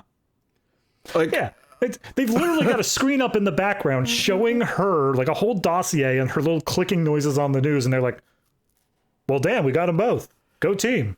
Yep. And you know, obviously she just uses her power to like show Colin Firth his dead wife, and that like just unlocks him, and she's like able to just like do anyone who tries to stop her, because they basically say, hey, don't let her leave with Josh O'Connor, and like all these like feds all come up to her, and one by one they just see their child, their parent, their whoever, giving them heartfelt messages, and she's able to walk through. And the second in command, you know, the more evil guy, right, the second, he says, oh, actually, this is one of the worst lines of the dialogue, actually, where, you know, I think Colin Firth says, like, oh, like, you know, what limits to the power she has or something.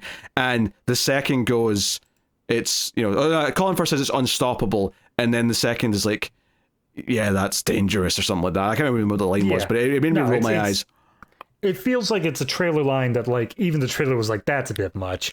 We're not going to bother with that. This makes him want to just, like, you know, shoot her from afar to, like, sort of stop someone with this level of power. And again, I was thinking of The Abyss, because I'm like, Michael Biehn's character in The Abyss was immediately, oh, this is a threat. We have to just start using nukes, because whatever alien thing's going on, it is clearly a threat. And he's this character here where he's like, oh no, I just have to kill these people with powers because it's a threat to everything we know. And it's just so undercooked, because it's one chase scene. He has one chase scene where he chases after them with a gun here, and that's it. Again, I cannot stress enough. You're saying undercooked, and like, yes, certain aspects of this, like second in command, all this other stuff undercooked. The entire Wardex company, I feel like, is so horribly undercooked. I've already said my problems with the fact that, like, they don't bother to look behind a 2 square foot to see if someone's hiding behind a rock or something like that.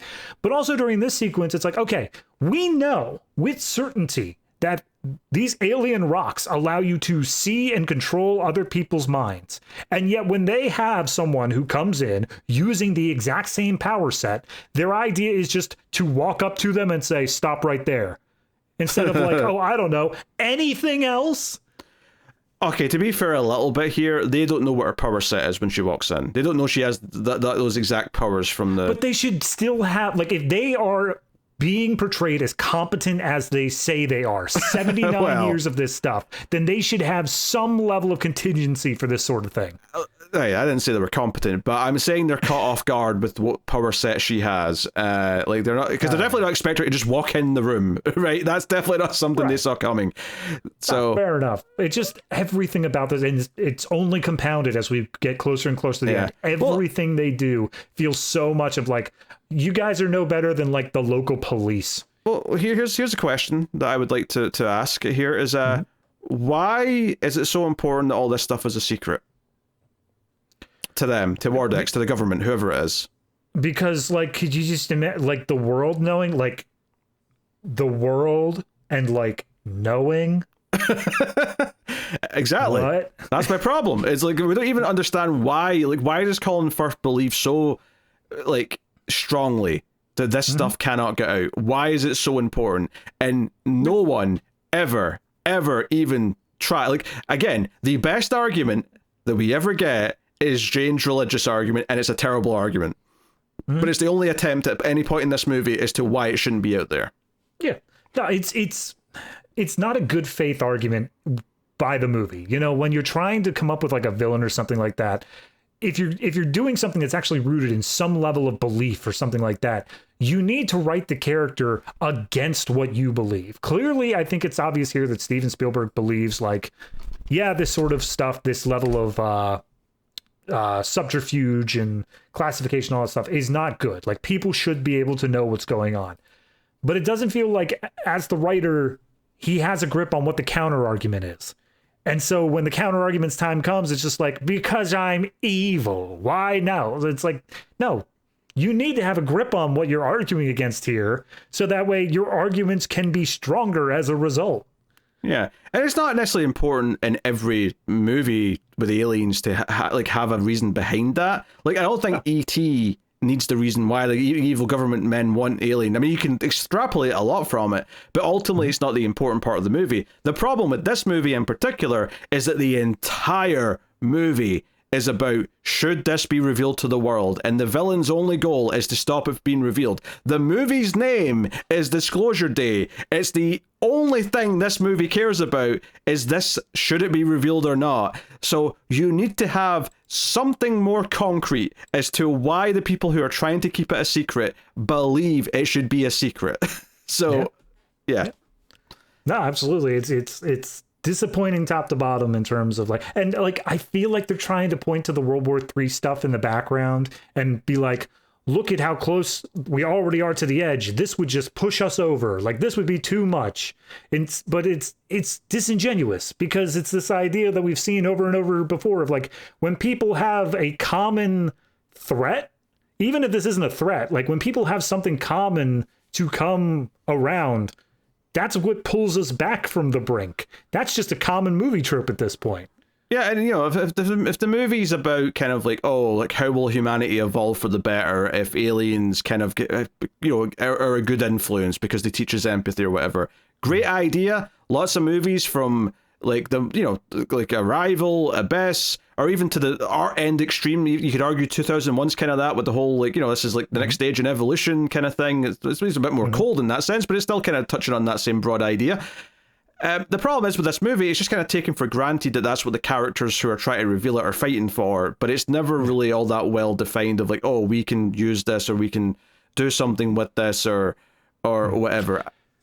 And like, I really want to be clear here. Yes, the ultimate goal is Disclosure Day. By the time we hit the end, that is it. But like, that is the secondary goal, because first we need to accomplish the primary goal, which is, let's get these two their memories of their childhoods back.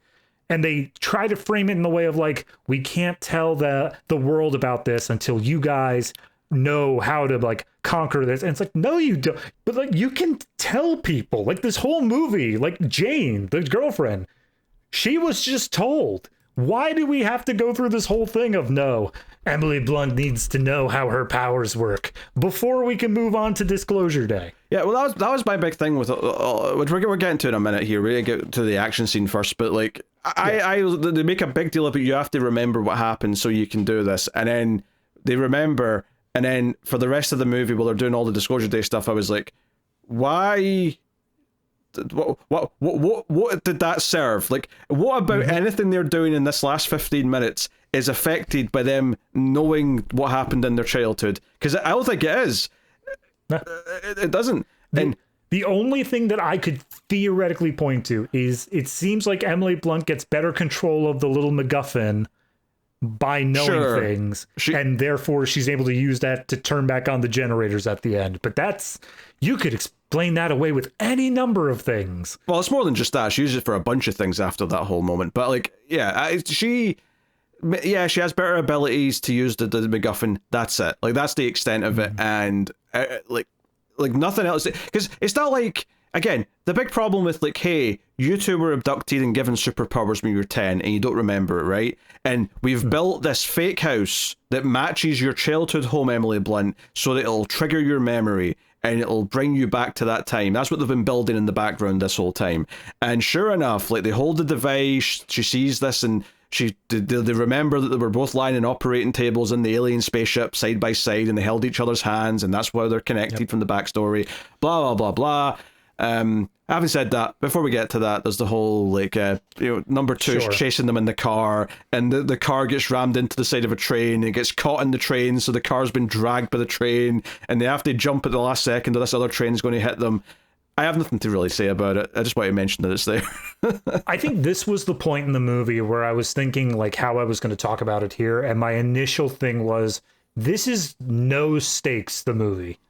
Like, this entire scene of a car being dragged along and, like, oh no, is she gonna be able to jump off the train in time? And I'm just like, there's no stakes. There's nothing at all. Yeah, Joe, maybe would have helped a little bit. See if the whole thing in the background with World War III had some sort of countdown thing where, oh, some meeting's going to happen, and if it breaks down, like, it might break into war, so we have to hit disclosure day by this day and time.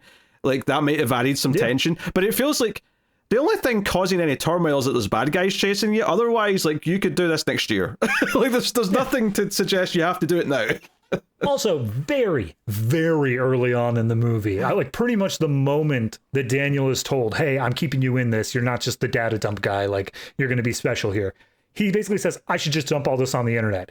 And Hugo specifically says, no, you can't do that. It's highly important you don't. And I'm like, by the end of the movie, I'm like, I feel like you could have just dumped it on the internet. There's one bit here that, like, yeah, you should have done, like, in a more controlled environment. But the rest of it, you could have just dumped on the internet. Yeah, and also, it's kind of like I said this earlier on before we got into spoilers, but, like, they're not really... Like, there's nothing, like, inherently good about these two characters. Like, they were chosen and given these things when they were kids. There's nothing about Emily Blunt's character where it's like, oh no, she deserves to be the one to deliver this message because she is inherently good and does nice things, or, they picked her for her empathy or something, which would be hard to, predict that when she's only 10, admittedly, but you know what I mean? Like, they're aliens. You could just say, like, oh yeah, we looked into their future. She's highly empathetic, whatever. Also, when is this set? Because they said this happened to her when she was 10, but they said they based the house around what happened, because they said the day it happened was 1996. In 1996, I was 8, and she's supposed to be 38 in this movie. They say that earlier on. Oh, is she? Yeah, they said that earlier on. Said, oh, she's 38, no kids, blah, blah, blah. Which I think I think Emily Blunt's a little older. I think she's like 42 or something like that. But the math doesn't add up there, right? Because, like, if I'm not even 38 yet, and I was... Well, I would be younger in 96, I suppose, but... Maybe it does add up, huh? Well, here's the thing. This takes place modern day, so it's 2026. She should be 20 years older, which means she should be 30. No, 30 years older. 30 years old, so she should be 40. She'd be 40, yeah. So it's off by 2 years. Maybe she was 8. I don't actually remember saying what... Did they say she was 10? Because I remember they said he was 10. Oh, true. Maybe it was just maybe she was 8. Okay. Fair enough. This isn't important. This is nitpicky. No. Whatever. But, like, yeah. Okay, fair enough. Yeah. Maybe she was 8 and he was 10. All right, that would make sense. I mean, it literally does not make a difference. But it's one of those things that, like, I wouldn't be surprised if they got wrong either. Yeah, or maybe it's that thing where, like, it's actually set in, like, 2023, 2024, but they just kind of fudged it in the edit. The thing that they specifically point to is they hold up the little clapperboard when they show the Roswell tapes, and that's supposed to be the first one, which 79 years later is now. Okay. So action scene happens. They eventually make it to this warehouse. Here's the house. Want to jump in for a moment. The action scene happens, and then they do a whole let's give Emily Blunt an Oscar with her panic attack scene. Yeah, she has a panic attack. About her dad, she feels guilt because she didn't, like, when her dad got Parkinson's, she kind of distanced herself from him, and she feels guilty about that. And I can see how you try and fit that into, like, her feeling bad because she wasn't, she didn't have empathy. She should have had empathy and she didn't. And now she understands empathy better, so she has this, like, crushing guilt over it. Like, I can see what they're trying to do with that, but it feels just so shoved in there because, like, they set up that was in her backstory, but it's like so just like all of us we're on a train. And how many movies have characters in like a snuck would have sneaked onto a train and they're in like a train car where they have like a heart-to-heart conversation? I feel like it's such a trope at this point. The train is symbolic of moving forward. Therefore, the characters must move forward as well. The only thing that gets me about the scene is that she has a panic attack because like that's so easy to just work into the dialogue earlier on that she's susceptible to panic attacks. Like you can literally just have the douchey boyfriend character be like, honey, okay, calm down. Like you're being, don't want you getting like all hysterical last time. Technically, I think they were trying to say that when she collapsed in the first incident, that was like a panic thing because like it was like too much to take when all that happened. I think this is what they were, because the doctor said, "Oh, have you had any stress recently?" I think they were trying to hit the actual collapsing part was just stress related to the onset of all this stuff happening to her. Like, because she's got all these emotions and then for like knowledge and stuff. I don't know. I get what you're saying. I'm not saying it's good. I'm not saying it's good. I'm just saying I think that's what they were trying to hint there, so that this panic attack is technically round 2 of panic. No, look, that scene in the hospital, I won't harp on it since we passed it, but it just pissed me off because like it's so many false leads. It's so many like little things where they're just like, have you had any recent stress? And she's like, no, not any more than usual. Your father had Parkinson's. Do I have Parkinson's? Yeah. No, you don't. Is there anything else we should know about you? Yeah, she sings in her sleep. Is that going to come up? Not really. Also, when we do have the flashback, when they hold their hands together on the device and they remember what happened to them, they were led to the spaceship by animals, a deer, a fox, and like a raccoon, I think. A raccoon and a bird. The little cardinal. And the bird, yeah. And the CG on these animals is terrible, right? So let's just get that out of the way. Dreadful. But it's like, oh no, they appeared as animals to make you feel calm, but they led you. So that's where you get the shot of like her as a little girl walking towards this like gingerbread house as she remembers it in the woods. But it's actually a spaceship. They give her the powers, all the rest of it. So that's all that stuff. So basically, because of the other henchmen that he saw, they were able to triangulate stuff and get positions. So Colin Firth and his men show up. But after they come out of the dream or the flashback, Emily Blunt's like, give me that device. I know what to do here. And she basically does the trick where she... What movie am I thinking of where someone does this, where they make everyone not be able to see them? It seems so familiar. Oh, it's Stranger Things. It's Stranger Things season 5. Yes. Great to pull from that. Yeah, it's the other girl with the powers who does it, where she can make everyone think no one's there. Yeah, so she basically just makes the house and all the people in this rebellion invisible to Colin Firth and his men, so they come in and they're looking around. Look, if you've got a MacGuffin and you already have this thing where like, oh, they can't see us, but they can hear us, and we're in this echoey ass warehouse, so they're gonna hear the like things. And by the way, the whole reason they got here was via a fire truck. So no matter what, they're gonna be taking a goddamn loud ass fire truck out of this place anyway. Which, by the way, those fire trucks are also invisible now. Yes, all the way outside the building as well. I don't understand how that power works, but whatever, fine. What bugs me the most is that for some goddamn reason, they decided, they can't see anything except the MacGuffin. The MacGuffin is just this floating, glowing purple rock in the middle of the room. And I'm like, so they're clearly going to walk in and say, the MacGuffin's there. What's going on? What's happening here? But like, it takes 2 minutes before Colin Firth's like, is that the MacGuffin? Is the MacGuffin just hanging out there? Walk slowly towards the MacGuffin, everybody. Well, he does a thing where he's like, everyone be quiet, stop moving, let's listen, right? And it's like, oh, do you have an idea that maybe they're invisible or something? But I'm like, not sure he does. He's calling like a hunch. Yeah, and he just like hears some footsteps and he's like, that wasn't one of my guys. But it plays for comedy though, because a couple of the SWAT team like walk up into the house and they fall into the windows and stuff. So we get this comedy of like invisible falling over. Like, yeah, and it's also a thing where like even when they're in the house, they still can't see it. Like it's always invisible to them, no matter how much they interact with it. Yeah, so they just get out in the fire trucks, which I guess they just like the idea of like seeing the rain get kicked up in the streets as the invisible trucks are driving away. And it's like, well, everyone knows where they're going though, because we all know we're going to go back to Emily Blunt's like a TV station where she does the weather, because we can broadcast stuff from there. So that's now the goal. Yeah. So. And even here, like, Colman Domingo's got a plan, because he's like, hey, we need to get the loading docks. We've got a truck coming in with something special inside it. I'm like, all right.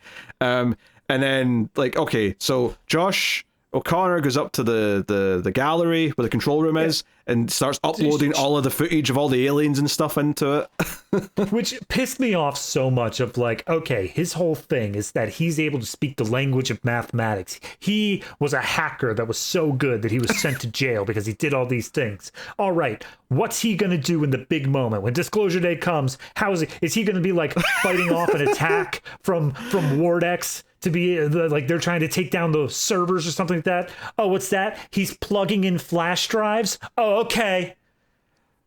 I could do that too, guys. Yeah, that's the weird thing is like his like kind of unique understanding is kind of already been used before the movie even starts because he understood all this stuff and like whatnot. And like, but it doesn't actually come into play in the third act. He's just kind of like, okay, I've got all the footage. I'm uploading it. We're watching loading bars. Oh well, I love that. There's also the whole thing is that they're doing all this, they're trying to get set up, they're like about to break into the broadcast in like 30 seconds. Meanwhile, Wardex is coming in and their entire plan is we're not going to bother going inside, we're just going to shut down the generators, we're going to shut down the main power, and then we're going to shut down the emergency generator. And they're doing all of this and I'm like, okay. Wait, also, right, I want to interject here a little bit. They cut the main power by going to the local power station and blowing it up. Surely there's like a switch to flip to stop power going to the news without destroying the power for the entire like district. That's not how Wardex plays, baby. Oh, okay, all right. Yeah, no. So they do that, and what gets me is the fact that like they cut the main power. And then everyone's like, oh no, we're not going to be able to do it. And then the one person's like, emergency generators will come on, and they do. But this is while we're in the middle of the file transfer. Like, that should have been screwed. Like, he should have been like, I just lost like 10 minutes worth of work there. Well, no, because it's all these individual ones that he's doing one by one. They don't actually take that long. So only the one he's on would have had to be restarted. So all right, fair enough. It would have been that big a deal. Thing of like, the whole power system just died. I feel like your computers may have gotten a little bit corrupted, just a tiny bit. So the other thing here is that when they come into the news station, like Emily Blunt basically just uses her powers to be like everyone gets like a nice message basically like, oh, your daughter thinks this or that, and the guy in charge, like the floor manager or station manager, just immediately is like saying yes to things because she's like, hey, I'm going to have to go on and do a special report, and he's like, yeah, control room's up there, and he walks over to like the anchor, he's like, hey, you two are coming off, Emily Blunt's going to go on and do a special report, and they're like, what? That's not her job. What? The male anchor's like, what are you talking about? And the female anchor's like, just move, John, get out of here.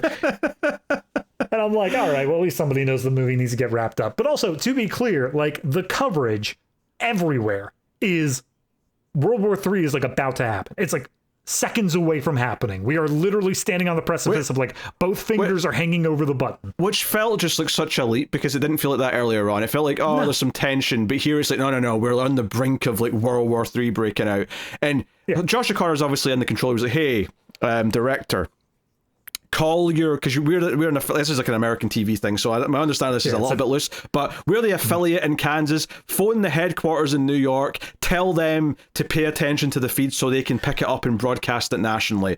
And like to their credit, cut to 30 Rock. They literally show 30 Rockefeller Plaza. To be fair to them, I did appreciate that one, the news station they go to, their parent news station, is NBC because that's Universal owned. But I did appreciate that they literally got the rights to every other real news because they go show CBS, they show BBC, they show some European ones that might be real. I don't know for sure, but they look real. So fair enough. I'm plenty happy with that. I also like it starts off. Emily Blunt is just just to rewind a little bit. They cut the emergency generators like the second before they go live. But Jane's here with the final MacGuffin. Woo! And the MacGuffin is able to turn back on everything. Like the generator's been, and that's the thing. The emergency generator was not blown up. They did flip the switch for the emergency one.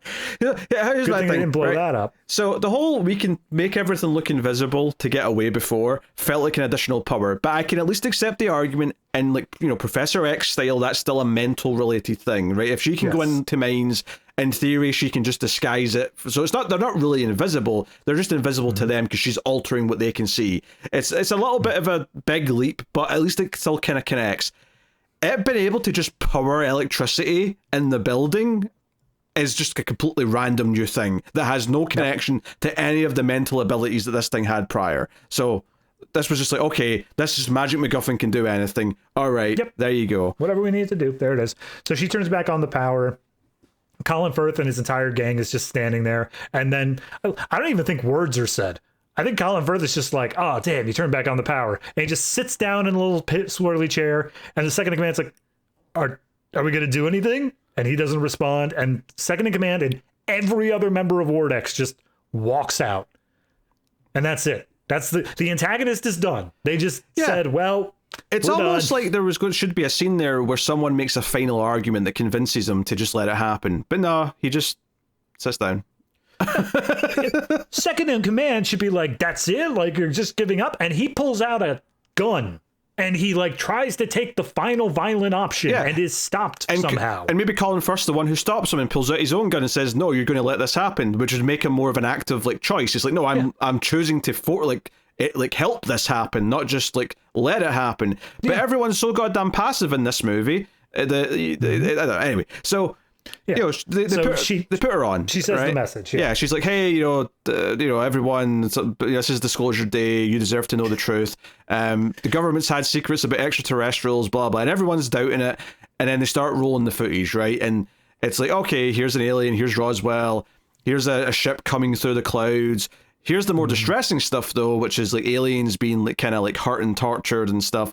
Now, this is where I really want to talk about. So, what's so funny to me about this whole section is that it starts off with Emily Blunt because she's like one of her main characters and her whole thing's been building to this. But then it spends most of the montage with the news anchor on NBC proper doing the reactions. And I guess it's because she's going to react to this as a fresh pair of eyes.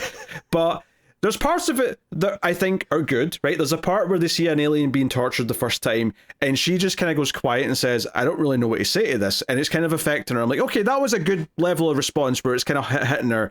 I can buy this. But then there's like the second time where they're carrying lots of alien dead bodies or they're torturing some more aliens. And she just starts crying on camera. And she's like, oh, there are no words for what this is. And I'm like, this is too much. You're going to like... The reaction to this should probably be more like, yeah, okay, feel sad that like these aliens are being mistreated, but the way she's like, surely the first response is like, holy shit, aliens exist. Maybe that should be the first reaction out of my face.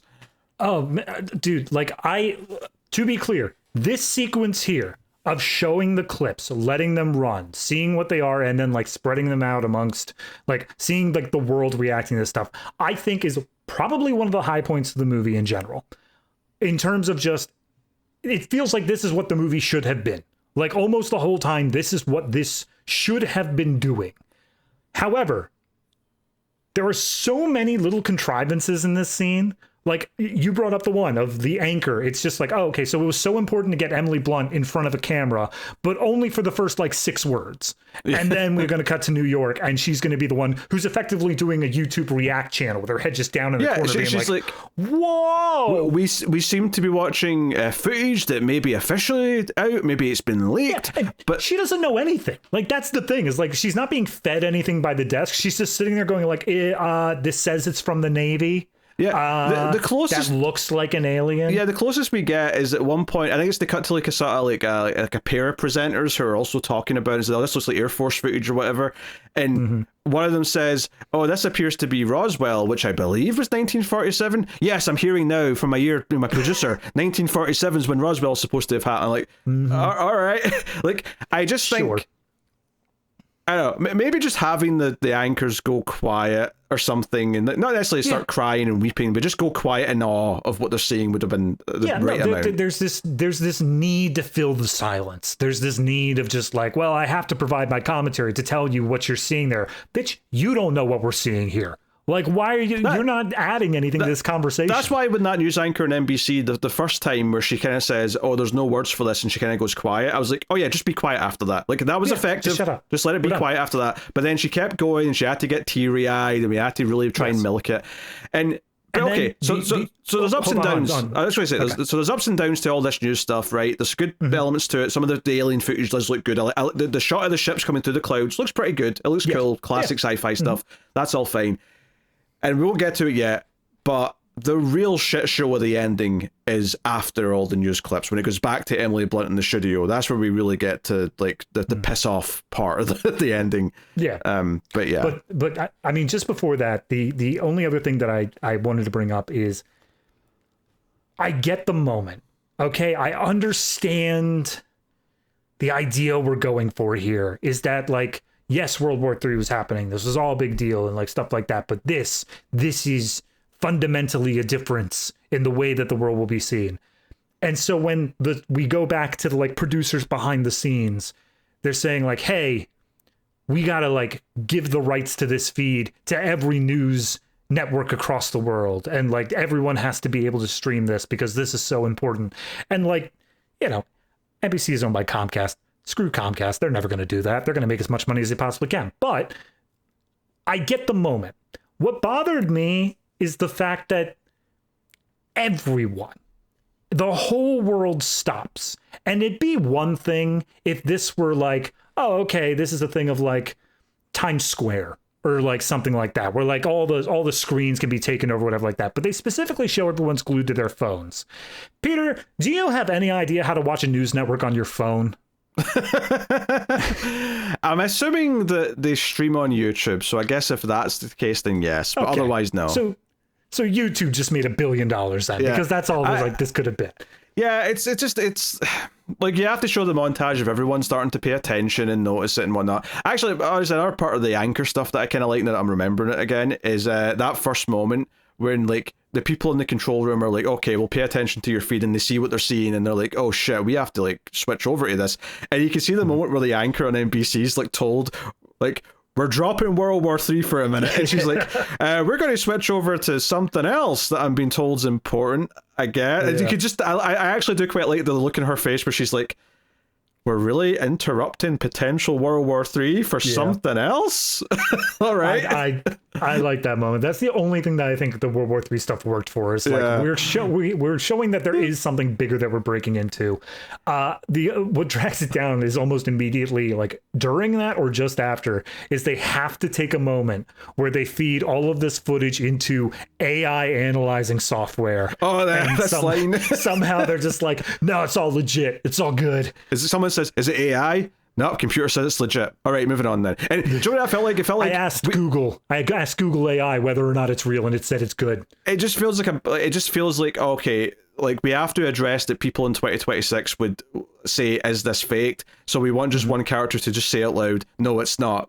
Moving on. Like that's it. Everyone believes this anyway. Yeah, and obviously just this idea that everyone like the world's still going to have to keep moving. Whatever conflicts were there are still going to have to keep going unless you show like very specific people reacting to it that might make a change because of it, or so. That's the thing. Like, do you imagine every general in the war room is like, rah, rah, rah, rah, we're gonna launch the nukes, all that stuff, and then some intern comes in and says, turn on CNN. Like, yeah, like you have to show. I mean, this is day they are stood still. Like, if an alien's here trying to prevent like nuclear weapons and shit like that, you have to show the effect on the people who actually are making those choices and like how they're being convinced. But there's none of that. And you know, here it all sort of builds up, right? It wraps up to we get back around to the end, and you know, Jane's hugging, Kellner. They're happy. Emily Blunt's happy. We're seeing reactions. The nun's watching on TV. She's having her little like born a third time moment, and so Colman Domingo comes in with whatever arrived on the truck, right? The truck that came in the loading bay, and my first thought actually when it's rolled up is because it was intercutting with the bad guys going to shut off the power, was like, oh, they've bought like a generator that they're going to just have on their own, because they predicted that the power would be cut, so they've brought their own generators. No. Okay. How foolish I was.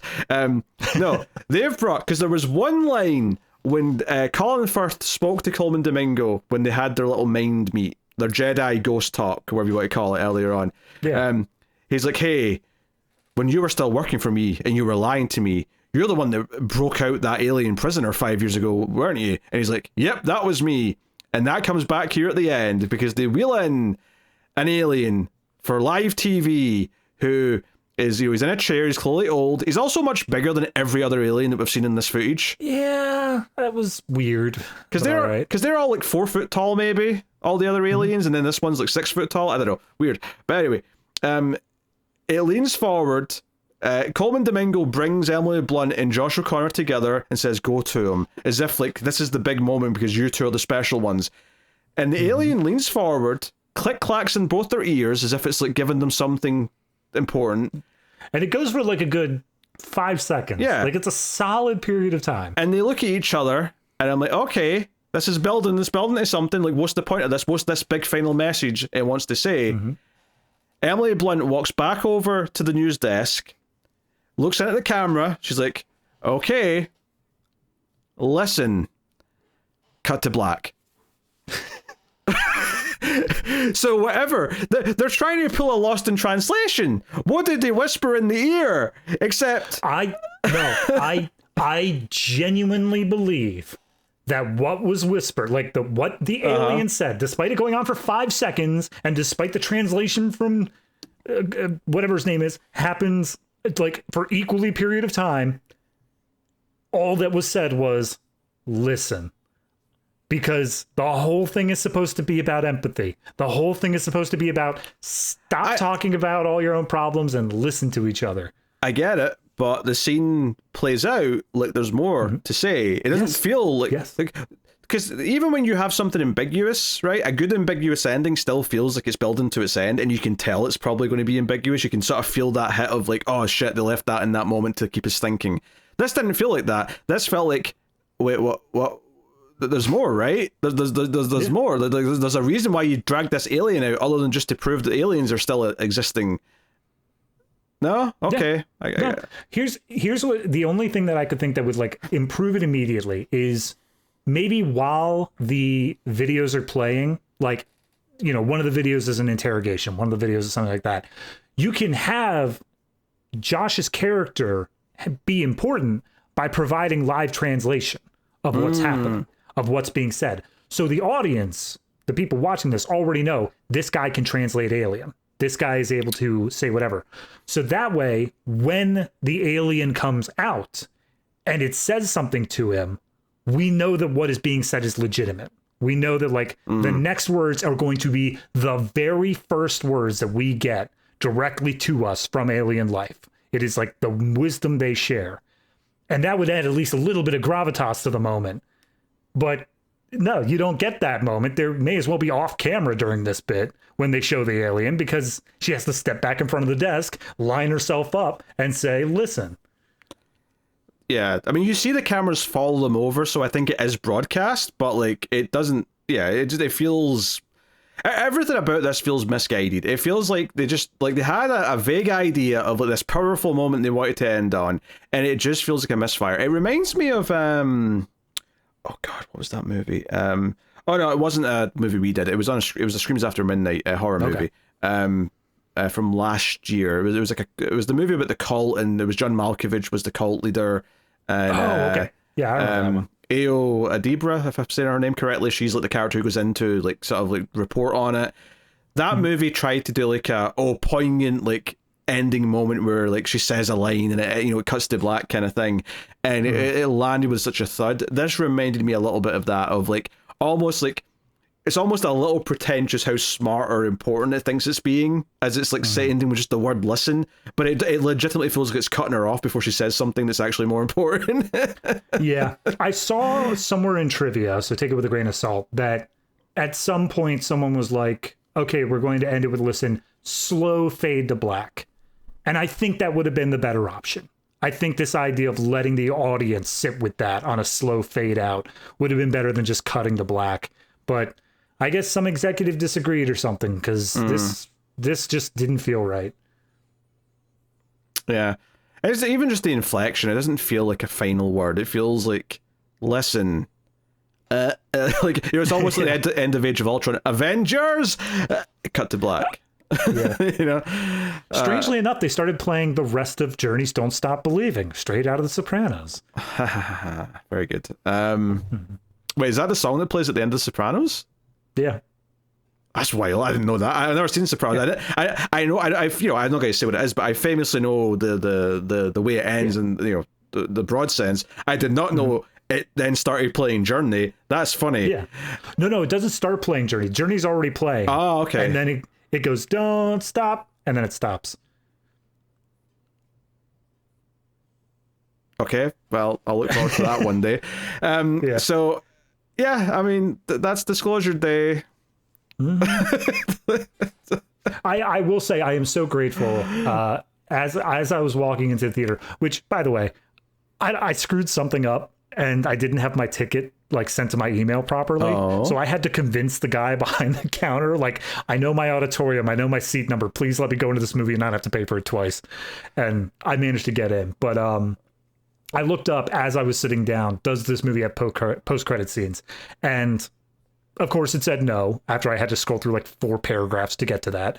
And the moment that it ended, I was like, well, that was disappointing. And I got up and left, but I was looking around the theater and there were like probably a good 24 other people in the theater at that point, and they were all still sitting. They were all, and it didn't look like they were moving. And I was like, you are going to be so let down if you're going to stick around this whole time. Dear. Yeah, rough times. I don't even know if I get any interest in trailers. There's all trailers I'd seen before. Like, I'm looking forward to Supergirl, but I've seen that trailer a bunch. Get a trailer for Toy Story 5, get a trailer for... I did get a trailer for the new Olivia Wilde directed movie. I hadn't seen that one before, but that was about it. I don't know. I got Odyssey, and I think I got... Oh, I got the new Odyssey. Actually, that new Odyssey trailer as well, because it actually said in 5 weeks. I'm like, wait, are you updating this every week so the countdown's correct? I mean, I've seen that done before, but I didn't get one with a week countdown on that. The only other one I got was like a romantic comedy called like Just One Night or like One Last Night or something like that. I don't know. It seemed okay. For a romantic comedy, it seemed fine. All right. We will disclose our rating in a moment. And that time is now. David, what are you giving Disclosure Day out of 10? Boy, howdy, Pete. I genuinely left the theater immediately disappointed. Like, sometimes it takes a minute to set in because, look, I'm a sucker for the theater experience. Like, you give me a big screen, high octane action, stuff like that, I'll absolutely overlook some stuff. But this whole time, I was bored, I was annoyed, I was laughing at some of the tropes, but not like in a way where I'm like, boy, I'm having fun laughing. It's a, wow, this actually got greenlit laughing. So, I think I'm coming down on this one in like 5.5. Like, technically, it's still a competently made movie. Like, I can't fault that on a technical level.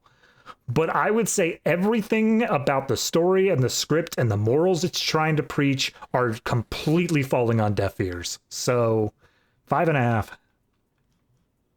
Yep.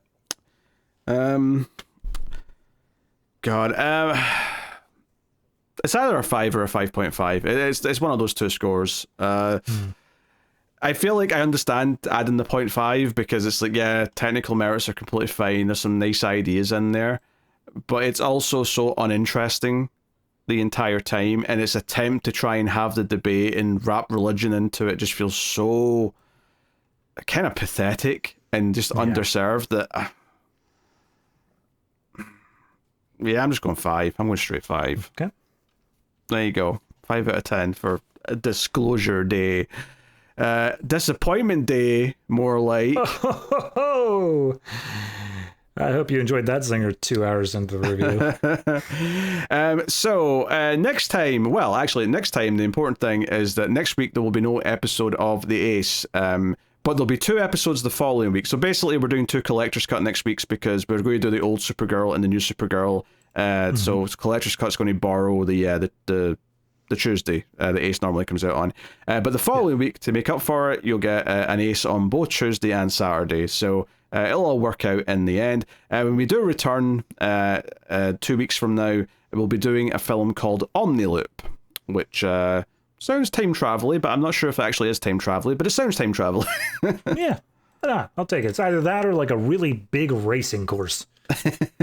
So that's what we're doing next time on the Atomic Cinema Experiment. And of course, if you want to support the show, you can do that over at patreon.com/MailFuzzTV or via YouTube membership as an alternative. But you get access to the Ratings Rundown segment, which we do for each episode. And once a month, we do a bonus show called Extra Reels, where we review some of the worst movies ever made. This month, we did Catwoman. The Halle Berry Catwoman. It's terrible. You go into it thinking you got a lock on it. You know how bad it's going to be. You don't. You don't have a lock on it. Yeah, but there's 40 plus episodes of that now in the back catalogue on Patreon or via YouTube membership. So if that sounds interesting and fun, you want to support this show and Collector's Cut or other movie podcast, which is just wrapping up John Woo action season. And like I said, we're doing Supergirls for the next couple episodes of that. Go have a look. And thanks to everyone who already does support us. It really does make the show possible. But yeah, that is us. That is the show. That is the Atomic Cinema Experiment. So thank you once again for joining. We do appreciate it. Keep watching science fiction. What? You missed my homework, buddy. Oh. It's been a long episode, but yeah, all right. That's fine. I will be super quick about it. Yeah, okay. Every week, David goes back. Again, see when you said you weren't going to do homework on the Godzilla episodes, I'm like, why? Those are the short episodes. Why are you saving it for the long ones? Anyway. Because I want a break as well, and I know Godzilla is a repeatable thing where I get a break all the time. Okay. All right, so David goes back, watches a movie that he does... we did on the show before. You see, I'm all off because I forgot to do it. Anyway, what was your homework movie, David? I did Close Encounters. Oh!